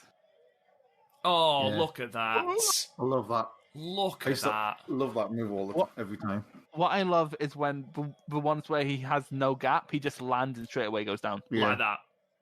You know what I used to love as well? When in the TNA game you did that. And it was so But- smooth. In the TNA game, there was like 5 moves. That was one of them. It was one of them. It's like, it doesn't matter about the other fucking 4 moves. You had that. That's all you had to do. Literally, we only had the finishes for the people in the game, which meant you had to use someone else's finisher, Yeah. like in story mode. Like, so you're going up against Chris Sabin because the Cradle Shock is the default one. It's like, well, this is awkward. It's because like they rushed it out and they filmed like, or they created so many moves with AJ doing a lot of the Capture, as yeah. well. Him and Loki, wasn't it? him and Loki, yeah. Loki And wasn't then they even were in like, the game. "No, we need the game out next summer." It's like, oh fuck's sake.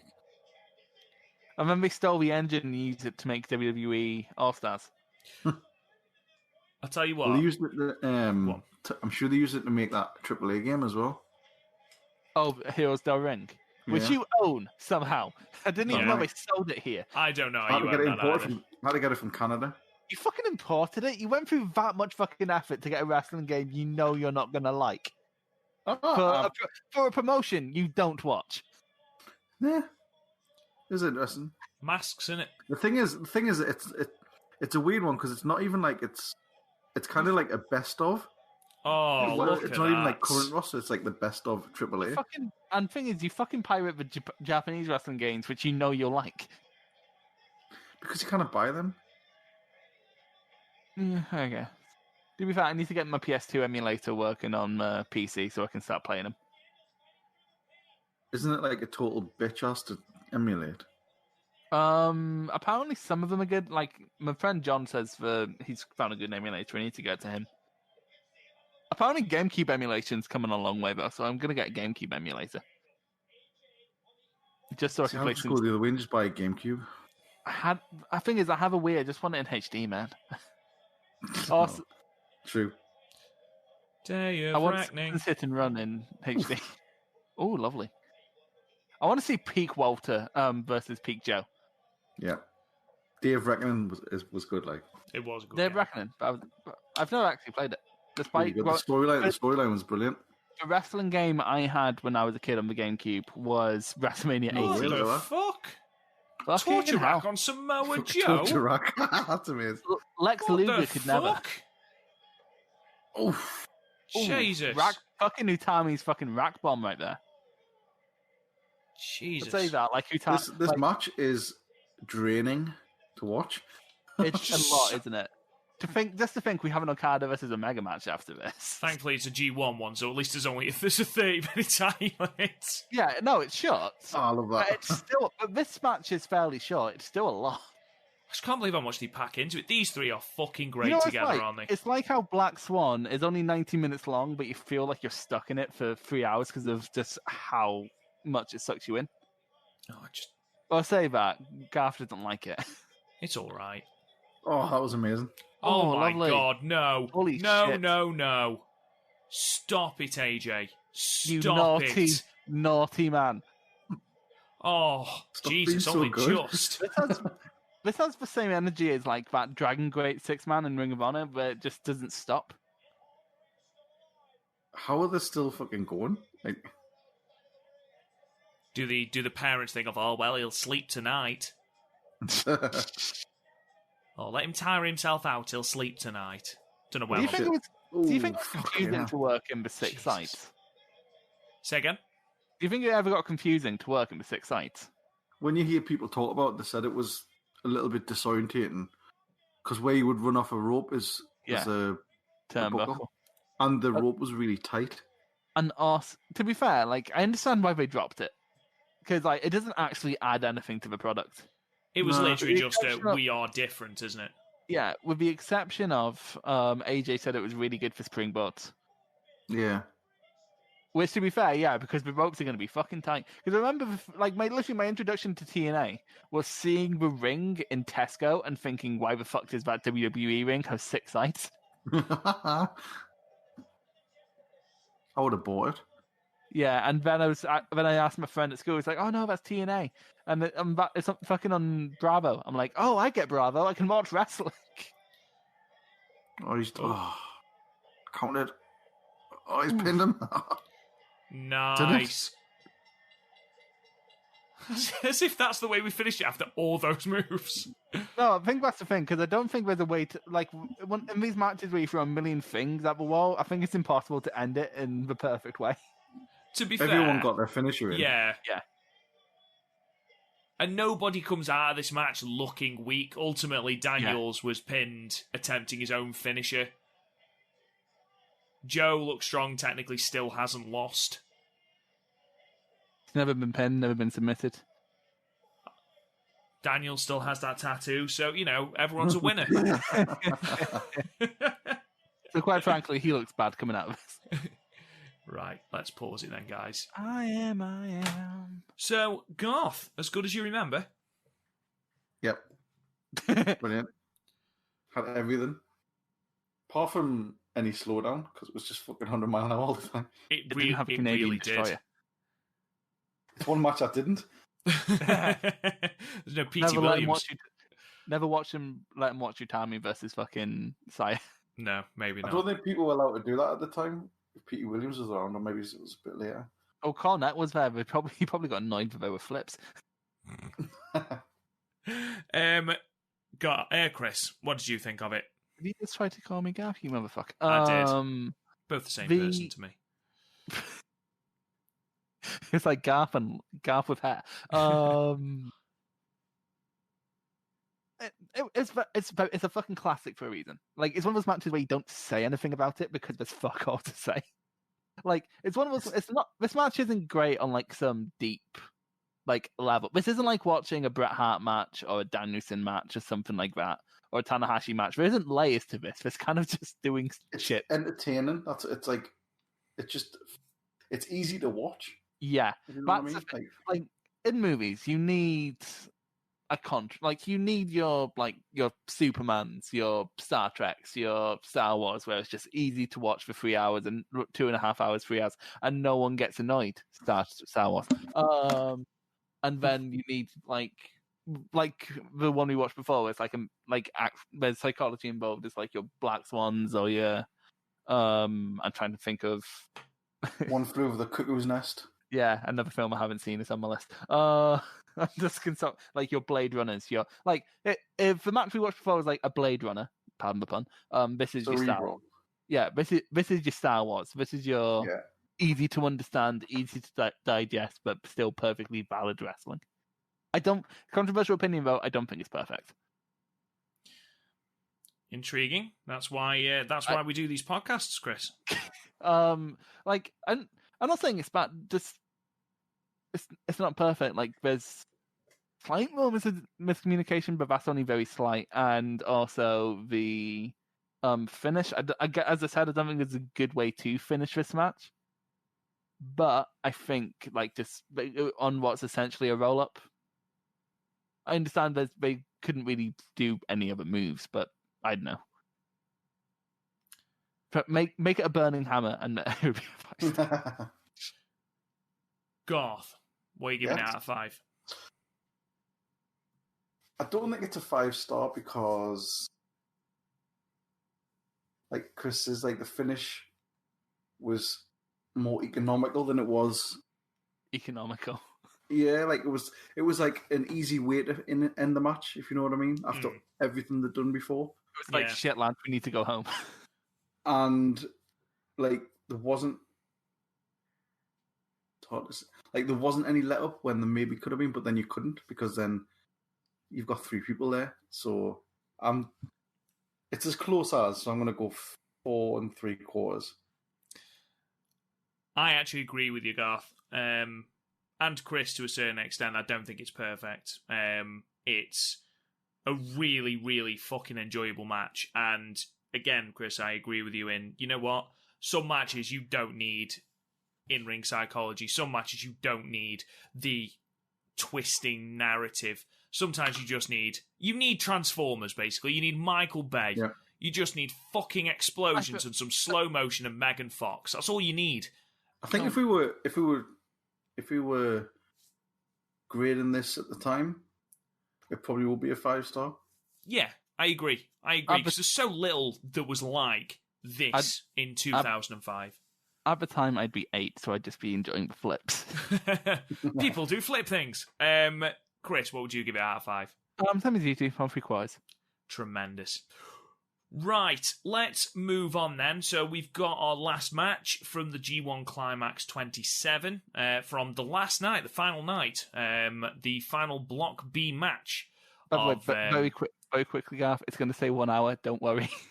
It's because it's the last match on the show, and we need to do the promo. And then for some reason, when we upload the match, we just put up the rest of the show. So like you see the people clearing out the fucking venue. It's weird.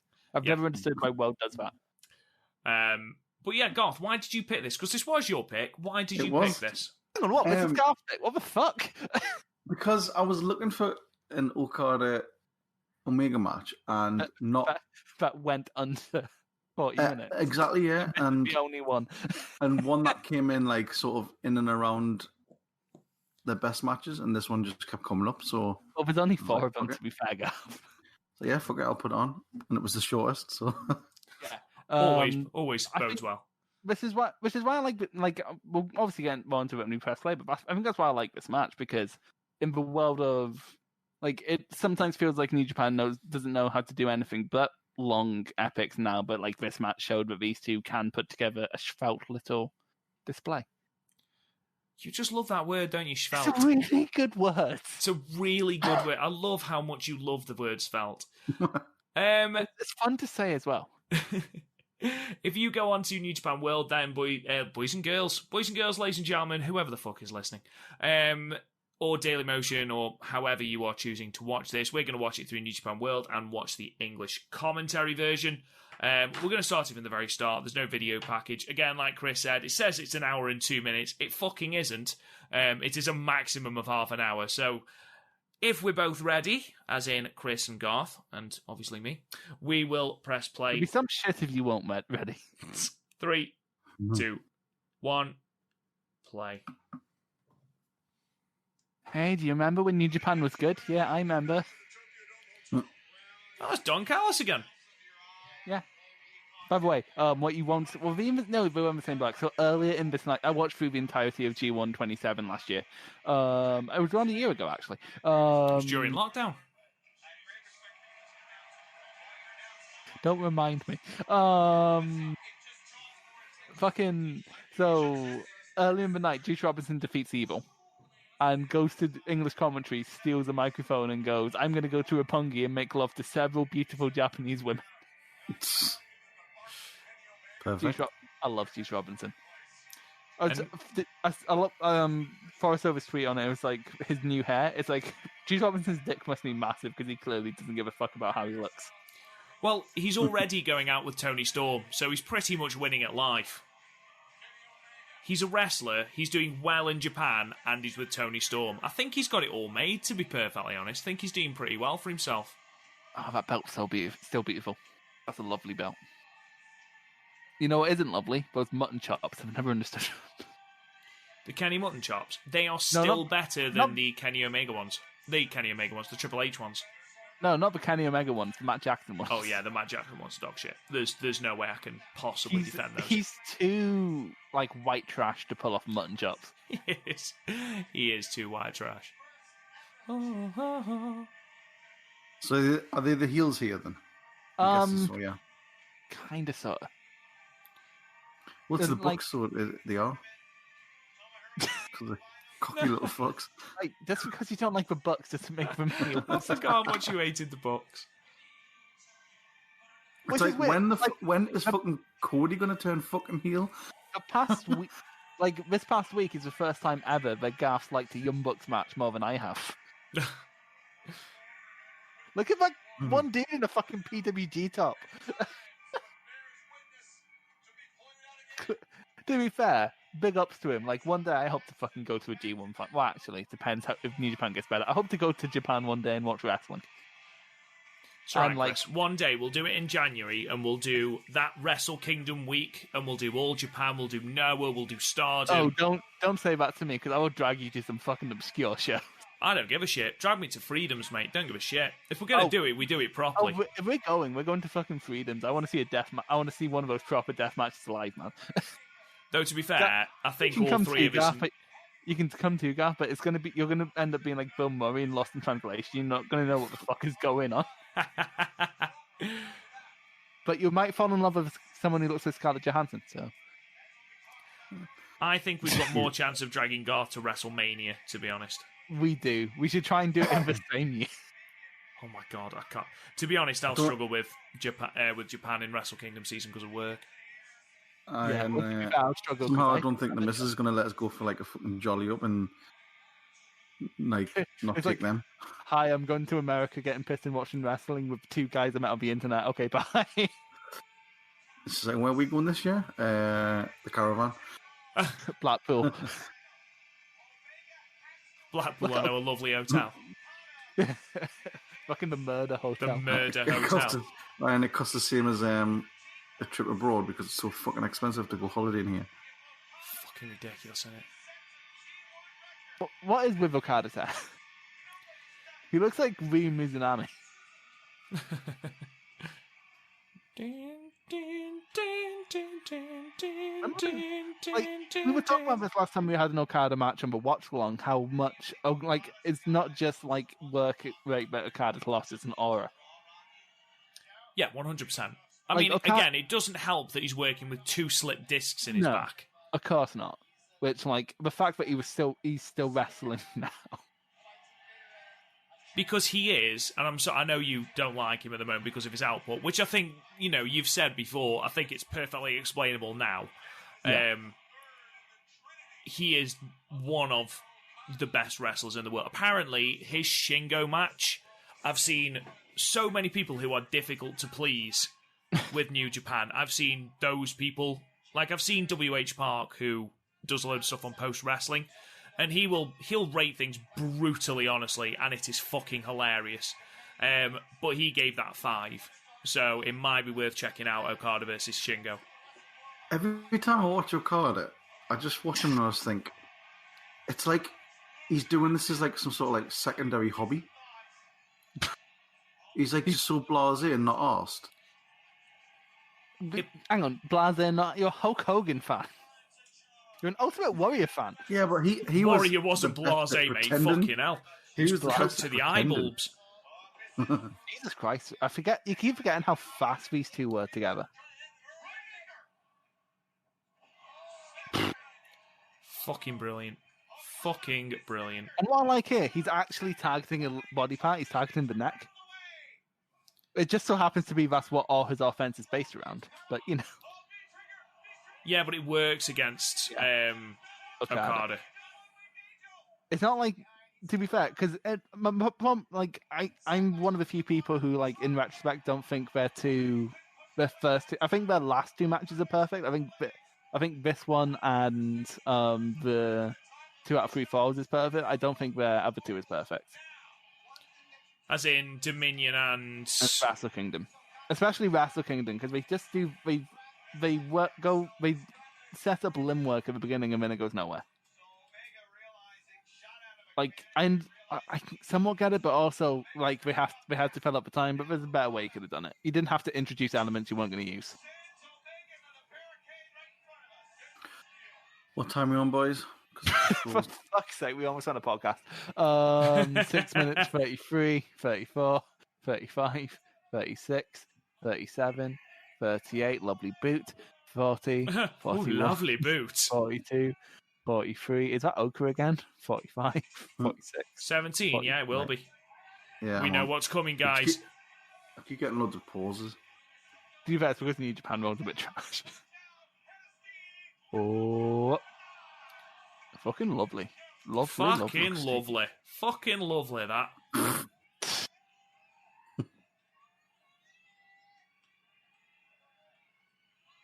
I miss people just shout, because like you do get chants in Japan, but mostly it's just people shouting out the names.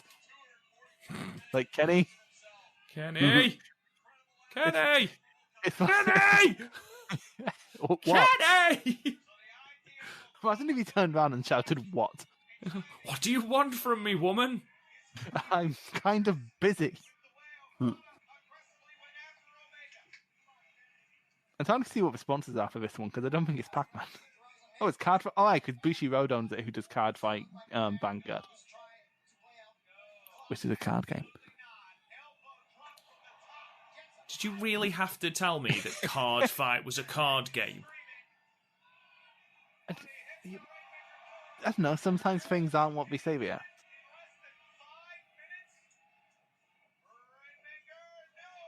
Jesus, this match has been going 5 minutes. Jesus.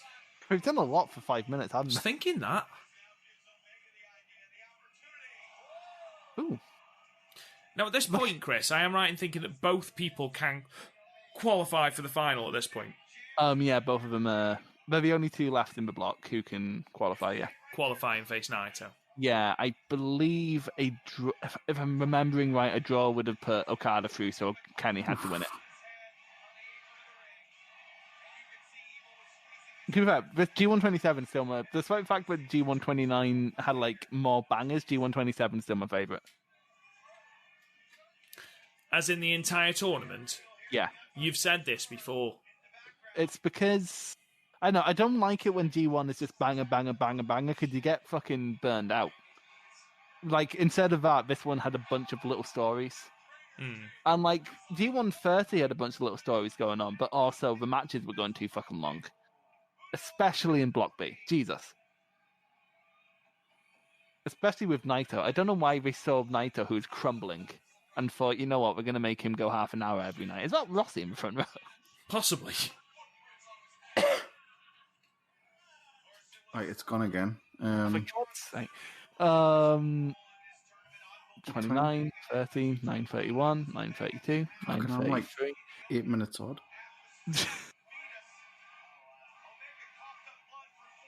I love Sumo Hall as a venue. 9:41, 9:42. Sumo Hall is a lovely venue. I'll give you that. Right. There are some... Whereas, like, a lot of American venues, aside from, like, MSG, a lot of the arenas just feel the same. Yeah, even, like, when we go to, like, the 2300 arena, it doesn't feel like the ECW arena. It just feels like a small arena. Yeah. Whereas I feel like Japanese ones have got more character, really. Yeah, because they're not built to, like, accommodate massive stage shows. They're built to accommodate, like, sports. Yeah, true. To be fair, but you end up, like, despite never being there, me and you have sentimental attachments to Korakuen Hall just because of how many matches we've seen there. Yeah, true. Because when, like, WWE when NXT went anywhere that wasn't Full Sail, they try so hard to make it look like Full Sail.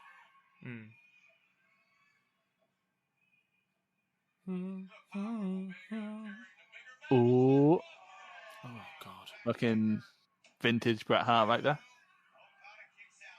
Is that going to be stuck in your head all night? Stop kicking me! Lads, this is unwatchable. It constantly just keeps stopping and pausing to a black screen and then coming back on. Why don't you try on your phone, maybe?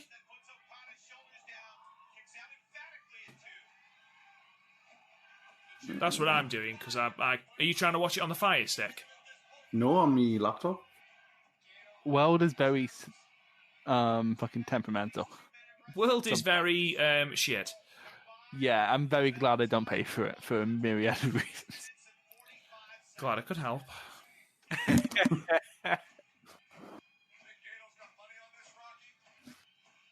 You think Gato had money on this?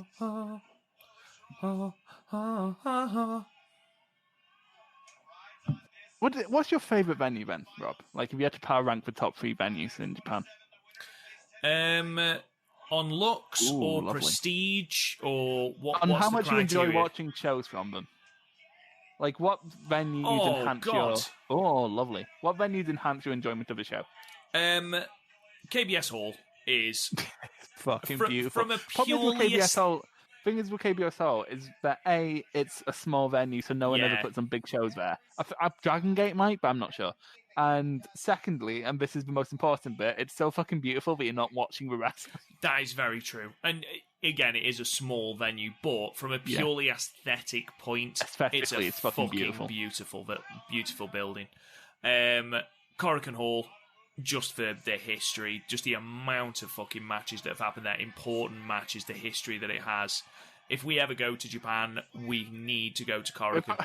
To be fair, if we're going for fucking Wrestle Kingdom weekend, we'll definitely, most of those what we'll be going to will be in Korakuen.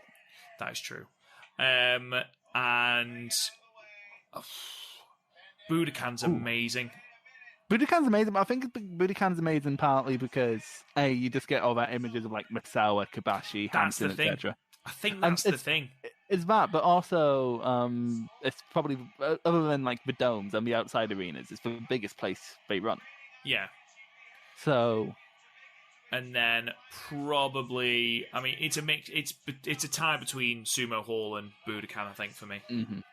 Just because, again, it's not necessarily the aesthetic of the building in Budokan; it's the history that it entails. You know, you think Budokan, you think Kabashi Misawa. Mm-hmm. The last thing, you think Sumo Hall, you think like Inoki and Choshu, and the G1. Yeah, it makes me think the G1 Sumo Hall. Basically, Sumo Hall is New Japan's spiritual home, whereas Budokan's Old Japan's and Noah's. Yeah. I love the fact he can't keep up because of his neck. Simple storytelling, great storytelling. And Garth's just there going, great, I wish I could see. I can see a black screen. Seriously, mate, watch it on your phone. It's so much better for me on my phone. Okada. I won't even load on my phone. Oh, no. Do it through the app. Ah. So you know how we said at the start of the podcast, ladies and gentlemen, that we had some things that we were going to add to Garth's hit list. So we have Balor. We have... What was the thing you added to your hit list at the start of the podcast, Garth? That you hated? Accountants. We already knew that was on Garth's hit list. So we got Balor, Accountants, the Young Bucks, and New Japan World. Yep. It's not having it at all. Do you want to listen to us enjoy it? It would be when it's my fucking pick as well, wouldn't it? Yeah. In fact, I'm sure this has happened every fucking time. Oh, yeah, when you picked that TNA show. Oh, yeah, and he dropped out. Fucking no luck for Garth. And this is distracting from what is an incredible match. It is a really, really good match. I am thoroughly fucking enjoying this match. Sorry, Garth, not to rub it in. Do it like it's like listening to football on the fucking radio. It's not the same. I'm loving Liger's little silver mask there. I like how he has like a dedicated commentary mask. Dun, dun, dun, dun, dun, dun, dun, dun, dun, dun. Do that, Garth can probably gather what's happening just based on the fucking sound effects. Flapjack! Fucking see, this would be a great sell if we didn't know what we knew now. It's the same as like when Daniel Bryan with Axel fucking concussed. He probably was just concussed. Yeah. I think as well, I think the reason I enjoy this match is just because their Dominion match and their Wrestle Kingdom match, despite them being phenomenal in-ring matches, and, you know, no matter what you say, you can't deny just how fucking good those matches are. They're great. What a great stuff. Yeah, you have to invest time. You can't just go, fancy throwing on a match. You can't do that with it. You've got to actually sit down and watch it. And 70 minutes is a long time to watch one single match. Oh, sweet Jesus. Jesus Christ. Poison. Garth, that was a Poison Rana on the Garth on the floor. Poison Rana on the Garth. Poison Rana on the Garth. And Garth just there going, back in my day, he wouldn't be fucking hitting stupid moves like that. Back in my day, I'll be able to watch the fucking thing. It would be on a VHS tape. It would be very fuzzy, but you'd be able to watch. Do you know what's going to be really funny? What? At the end, he's going to get on just as the final bell rings, and he's going to be like, "For fuck's sake!" How do you think this match would have been seen if it ended here? Because they're very clearly teasing it. I don't know what you mean. Like they're teasing like a knockout. I think it would have been anticlimactic. It would have built Kenny though. It would have built anticipation. Be honest, he's the US champ. He won the G1 26. He main evented Wrestle Kingdom. I don't think he needed building much more, did he, to be fair? No, 2016 was more building period. Yeah. He did some weird shit in 2016, though. He had a fucking ladder match. Was that with Elgin? No, yeah, because it was meant to be with Tanner. But to be fair, like, he's had a few matches with Tanner, but, like, he's more consistent with Elgin. Yeah. But, like, that G128, that G1 special match gets forgotten because the Ishii match was so fucking mega. Oh, God, yeah. Where Ishii's biting on the fucking rope. That needs to be one that gets added to the watch. Oh, God, yeah, that's incredible. The snap suplex through the table on the outside. Yeah, but he's holding off. on with his fucking teeth. Jesus Christ. Fuck off. And they still somehow had a Japanese table. It's like being in America. Oh, Jesus. This is a fucking Fire Pro match. No. That felt and looked awful. Kiwi! Oh, disappointing. You knew it wasn't going to be a Kiwi Crusher, Rob. Oh, but it might have been. Yeah, we've watched a surprising amount of Kenny Omega matches for this watch long, because we also watched the Pentagon match Watched Kenny his had. Penta match, yeah, I was just going to say. But you weren't on that one, it was just me and Garth. It was. It was, but I had to do the thumbnail for it, so trust me, I remember. I never forget the thumbnail. I don't. Thumbnails are my life. You know what I associate most with Sumo Hall is sake. for Jacob. Oh, he can't get up. Fucking lovely. Oh, Fuck you, Red Cheese. Why has it done that? It's just reset for no reason. So Why? I'll be only one watching. No, it's alright, I'm on it now. Okay, do you want the time code? Yeah, very quickly. 1948, 49, Brilliant. 50. I'm up to date now, I'm fine. Okay. 15 minutes past. Boom. Jesus. Oh, Jesus. Oh. That's fucking Shinsuke Nakamura level. Jesus Christ. Eat shit. No, that's Tangaloa's move. Eat shit. No, that's ape shit. Yeah. Oh, I always thought it was eat shit. That makes more sense. It's ape shit. Eat shit. That is such a good move name. That is what it should be called, and I'm forever disappointed that it's not called that. I somehow now have a lower perception of Tangaloa than I already did. And I didn't have a disappointed. I didn't have a particularly high view of Tangaloa as well. I've seen his singles matches. Jesus. Hey, Chris. What? What time are we on then? Oh, 2042, 2043, 2044. He has some lovely teeth. 2046, 2047, 2048, 2049, 2050. What's a fucking odd thing to say? But he does have nice teeth. Slappity. And again, like being from Britain, if you see teeth that aren't like horribly yellow, you just think, ooh, those are nice teeth. Yeah. Like, what is it about the British where we just have horrible teeth? Speak for yourself. Right, tell me when you're 21. One Winged Angel. No. 21, Tombstone Pile Driver. 15 now. Oh, just such a fucking beaut of a segment. Lovely. Such a fucking beaut. Fucking Red Shoes is so distracting sometimes. He really is. He really is. I don't like it. Like, I understand he's like a Goddamn referees get themselves over. He's a running endearing figure, but I fucking hate him. He's so I don't distracting. hate him. He's so adorable. distracting. I don't like the referee to distract. Like, I get like why people like referee Reb, but I'm not massive. Same with Hebner. I fucking hate Hebner. The fact that Hebner has his own shirt is fucking class. That's the thing, because Hebner clearly thinks that he's the fucking bollocks, when in reality he's a subpar ref who got over by being part of a screw job. You know, Chris. Jesus. All right. Have you seen his tweets? Like, I've shown you. You've shown me his tweets. It's fucking incredible, Absolutely isn't it? amazing. I'm ready for your BJ if you're going to give it to me. Fucking lunatic. Forget mixing up a DM with a tweet. How do you do that? I literally don't know how you could possibly do that. Just being an old man. Are you saying you've done this, Garth? No. Oh, vibe. No. Not me. No. Not me, other old people. Older. Fucking, how hard is it to get people in the year of our Lord 2017 to get to pop for a missile dropkick? Kenny's popped. Oh god. Is this the biggest Kenny's beard ever got?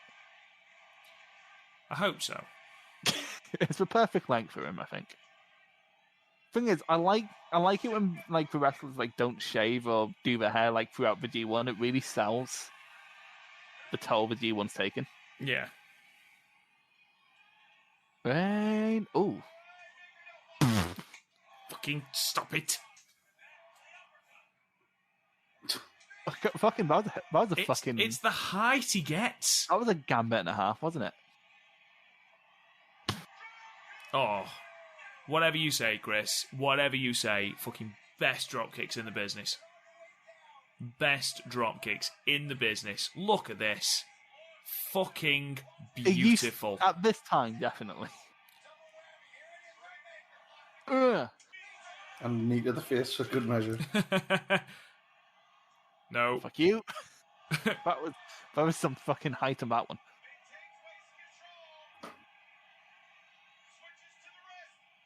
Oh, that's what I'm talking about. Fucking stank Fucking on that. hell. There was some fucking... Jesus. When I was talking about putting some stank on a uranagi earlier, that's what I fucking meant. Glassy-eyed Okada again.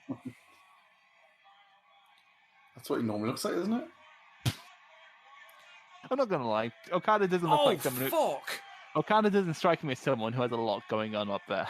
Oof. Jesus Yeah, Christ. he does seem pretty special sometimes. He does. Special. Like on some of the, like when they do like the video packages before, like the I swear you've seen on the matches that I've seen, and it shows him doing his adverts and stuff, and you're like, what the fuck? Yeah, it does, to be fair. To be fair, New Japan adverts are fucking mental. No, I mean all the other ones, because he does loads of like the endorsements for like fucking like sugar puffs and shit, like all the different types of crazy Sugar shit. puffs and shit. To be fair, that's basically how Bob Sapp makes a living. True story.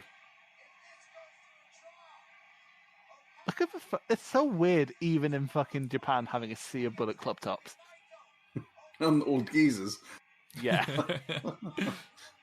That's the thing about New Japan crowds. It either seems to be like teenage girls or like old men. Like you look out into the crowd and that's what it is.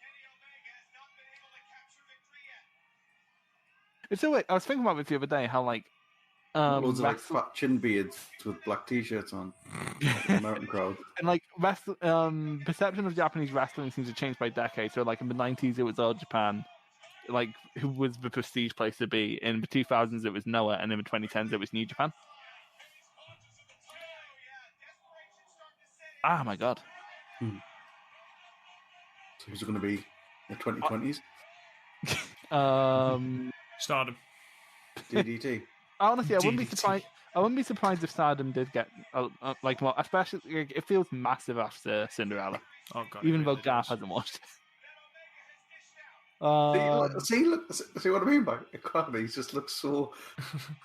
To be like, fair, Garth, he's at the end. He's at the end of a massive 3-week tournament where he's faced like he's went through like a 30-minute draw with Suzuki.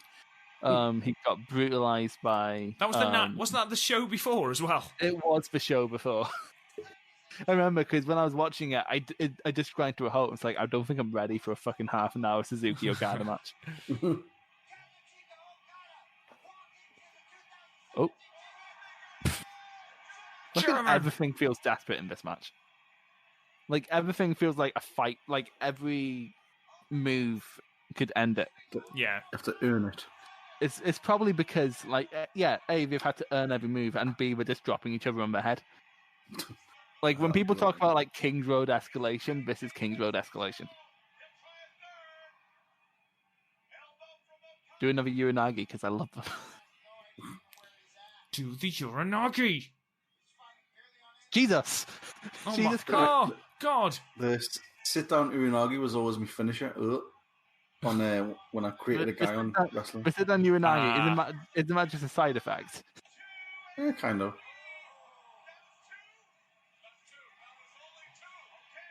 That was a poor cover. To be fair, Garth, again, think it's not he's the story. fucked. He's fucking exhausted. Oh, it's Garth's favorite move.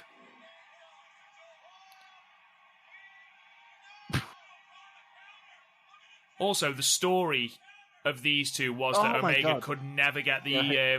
one-winged angel off. He got it in the Dominion match, but Okada's foot was on the rope. Was this in the 2018 one or the 2017? Sorry, That was 2017, yeah. never seen that match. Oh yes, no, I have. Yeah, I have. You No, haven't? I haven't. You were just going on about how fucking perfect Oh they yes, were I earlier. have. Yes, I have. Yes, I have. For Of course, fuck's I have. sake. Lolly. Jesus. Ric Flair flop. Oh, I genuinely thought we were getting a Flair flop then. Oh. A rain trigger. Tiger Driver. Jesus. 1, 2, 3. Oh, Jesus Christ. Why am I so invested this long after? I was just going to say, I'm invested and I know what happens.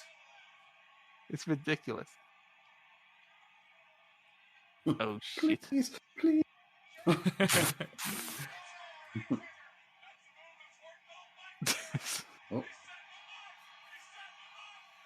Well, that's probably one of the smoothest one-ring angels ever.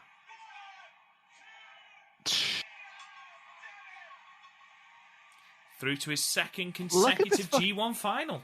People say the new Japanese crowds aren't animated, but look, everyone's on their fucking feet. Yeah. And you heard it when he hit the move. Yeah. Oh, fucking great match. Really enjoyed that. It's good. 3 or 4 minutes that I got to see. Let's pause it there then, because I'm worried that Garth is going to go off. Is there any point asking Garth what he thought? He did only see 30 seconds of the match. It's the best 30 seconds of his life. Garth, of the last 30 seconds of the match you actually watched, how did you feel? It was fun. It's hard to be invested when I haven't seen what's gone on. Like, yeah, from what I saw, it was enjoyable, and like I said, it was desperate and it was hard fought. Yeah, it was good. Chris, I'm scared of asking you in case you go off on one. This is the second best match of probably New Japan's best year to date. 2017 was a fucking mental year. Mm. They were like creatively, it was sort of like the tail end of New Japan's like peak run, which is like from Wrestle Kingdom 8-ish to about Wrestle Kingdom 12-ish. But because of this massive influx of American and like Western fans, they were just like, right, let's fire on all fucking cylinders, get these people hooked. And holy fucking shit. Because remember, I'd been watching for a couple of years at that point, and then like all my wrestling friends who had like just WWE for life were suddenly talking about New Japan with me, and I'm like, oh, this is like, it's a really fucking nostalgic time for me. And if it wasn't for the Naito and Okada match, no, a Naito and Omega match rather, from the night after, this would be my match of the year from that year. It's absolutely fucking incredible, and it sort of took away the main problem with the Okada matches that people had with the Okada matches anyway, was they were too long. People didn't like the length because they were coming over from like 20-minute at top main event and to like this. And so it took away that. Also, it took away the limb work at the start that went nowhere. This basically just trimmed all the fat from the normal Okada Omega match before they could go on to have like their perfect match for next year. And it's just incredible. Like, here's the thing. Even something like Shibata or Okada might top this, but I can never fucking watch that again. I can never watch that match again. Because of obviously what happened to Shibata. But that match, oh, Jesus Christ, it's just one of the best matches I've ever seen. It's fucking incredible. Like, it looks at all the wear and tear these two have taken throughout the whole tournament and factors that in. And it just so happens all the wear and tear is on Okada's neck. Funny that. And now he's got a couple of slip discs. Yeah. But then, like, it wasn't like this match could have just descended to be what the TNA match was. It could have been just moves, but everything felt earned. They weren't doing moves just for the sake of moves. Like, they were just doing what the best move could possibly be for the position they were in, because they have fought and clawed for every inch they got. And it's that kind of thing is where it's both a bomb fest and a wonderful fucking game of chess. It's just so hard to pull off in a 30-minute time limit sometimes, and they managed it. Incredible stuff. So you didn't like it? Well, it's only 3.5 stars. No. The gentleman's 3. The Dave Meltzer checking out something that's not New Japan score.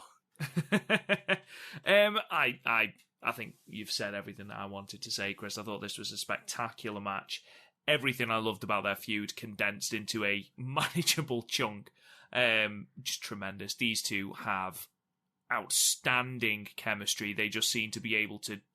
There's just people who just work together, and Omega and Okada were two of those people. I'll be honest, I gave it 5 stars. I thought it was tremendous. I'm giving it 5 stars as well.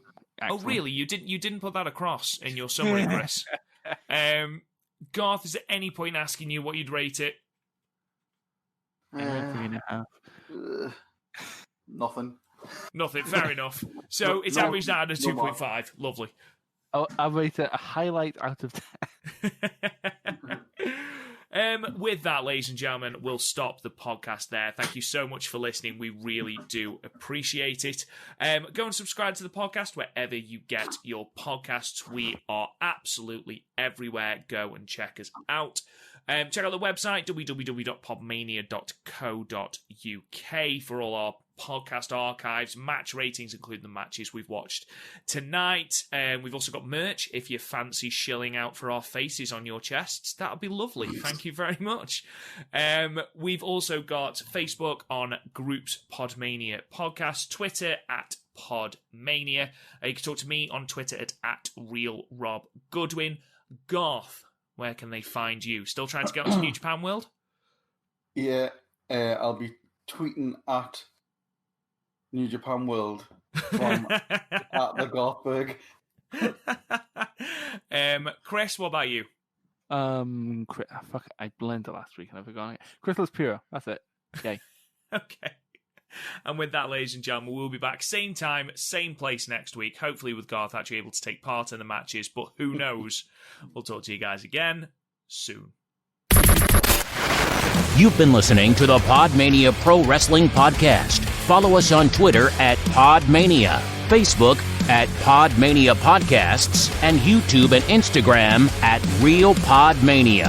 And check out the website, podmania.co.uk. Until next time, wrestling fans.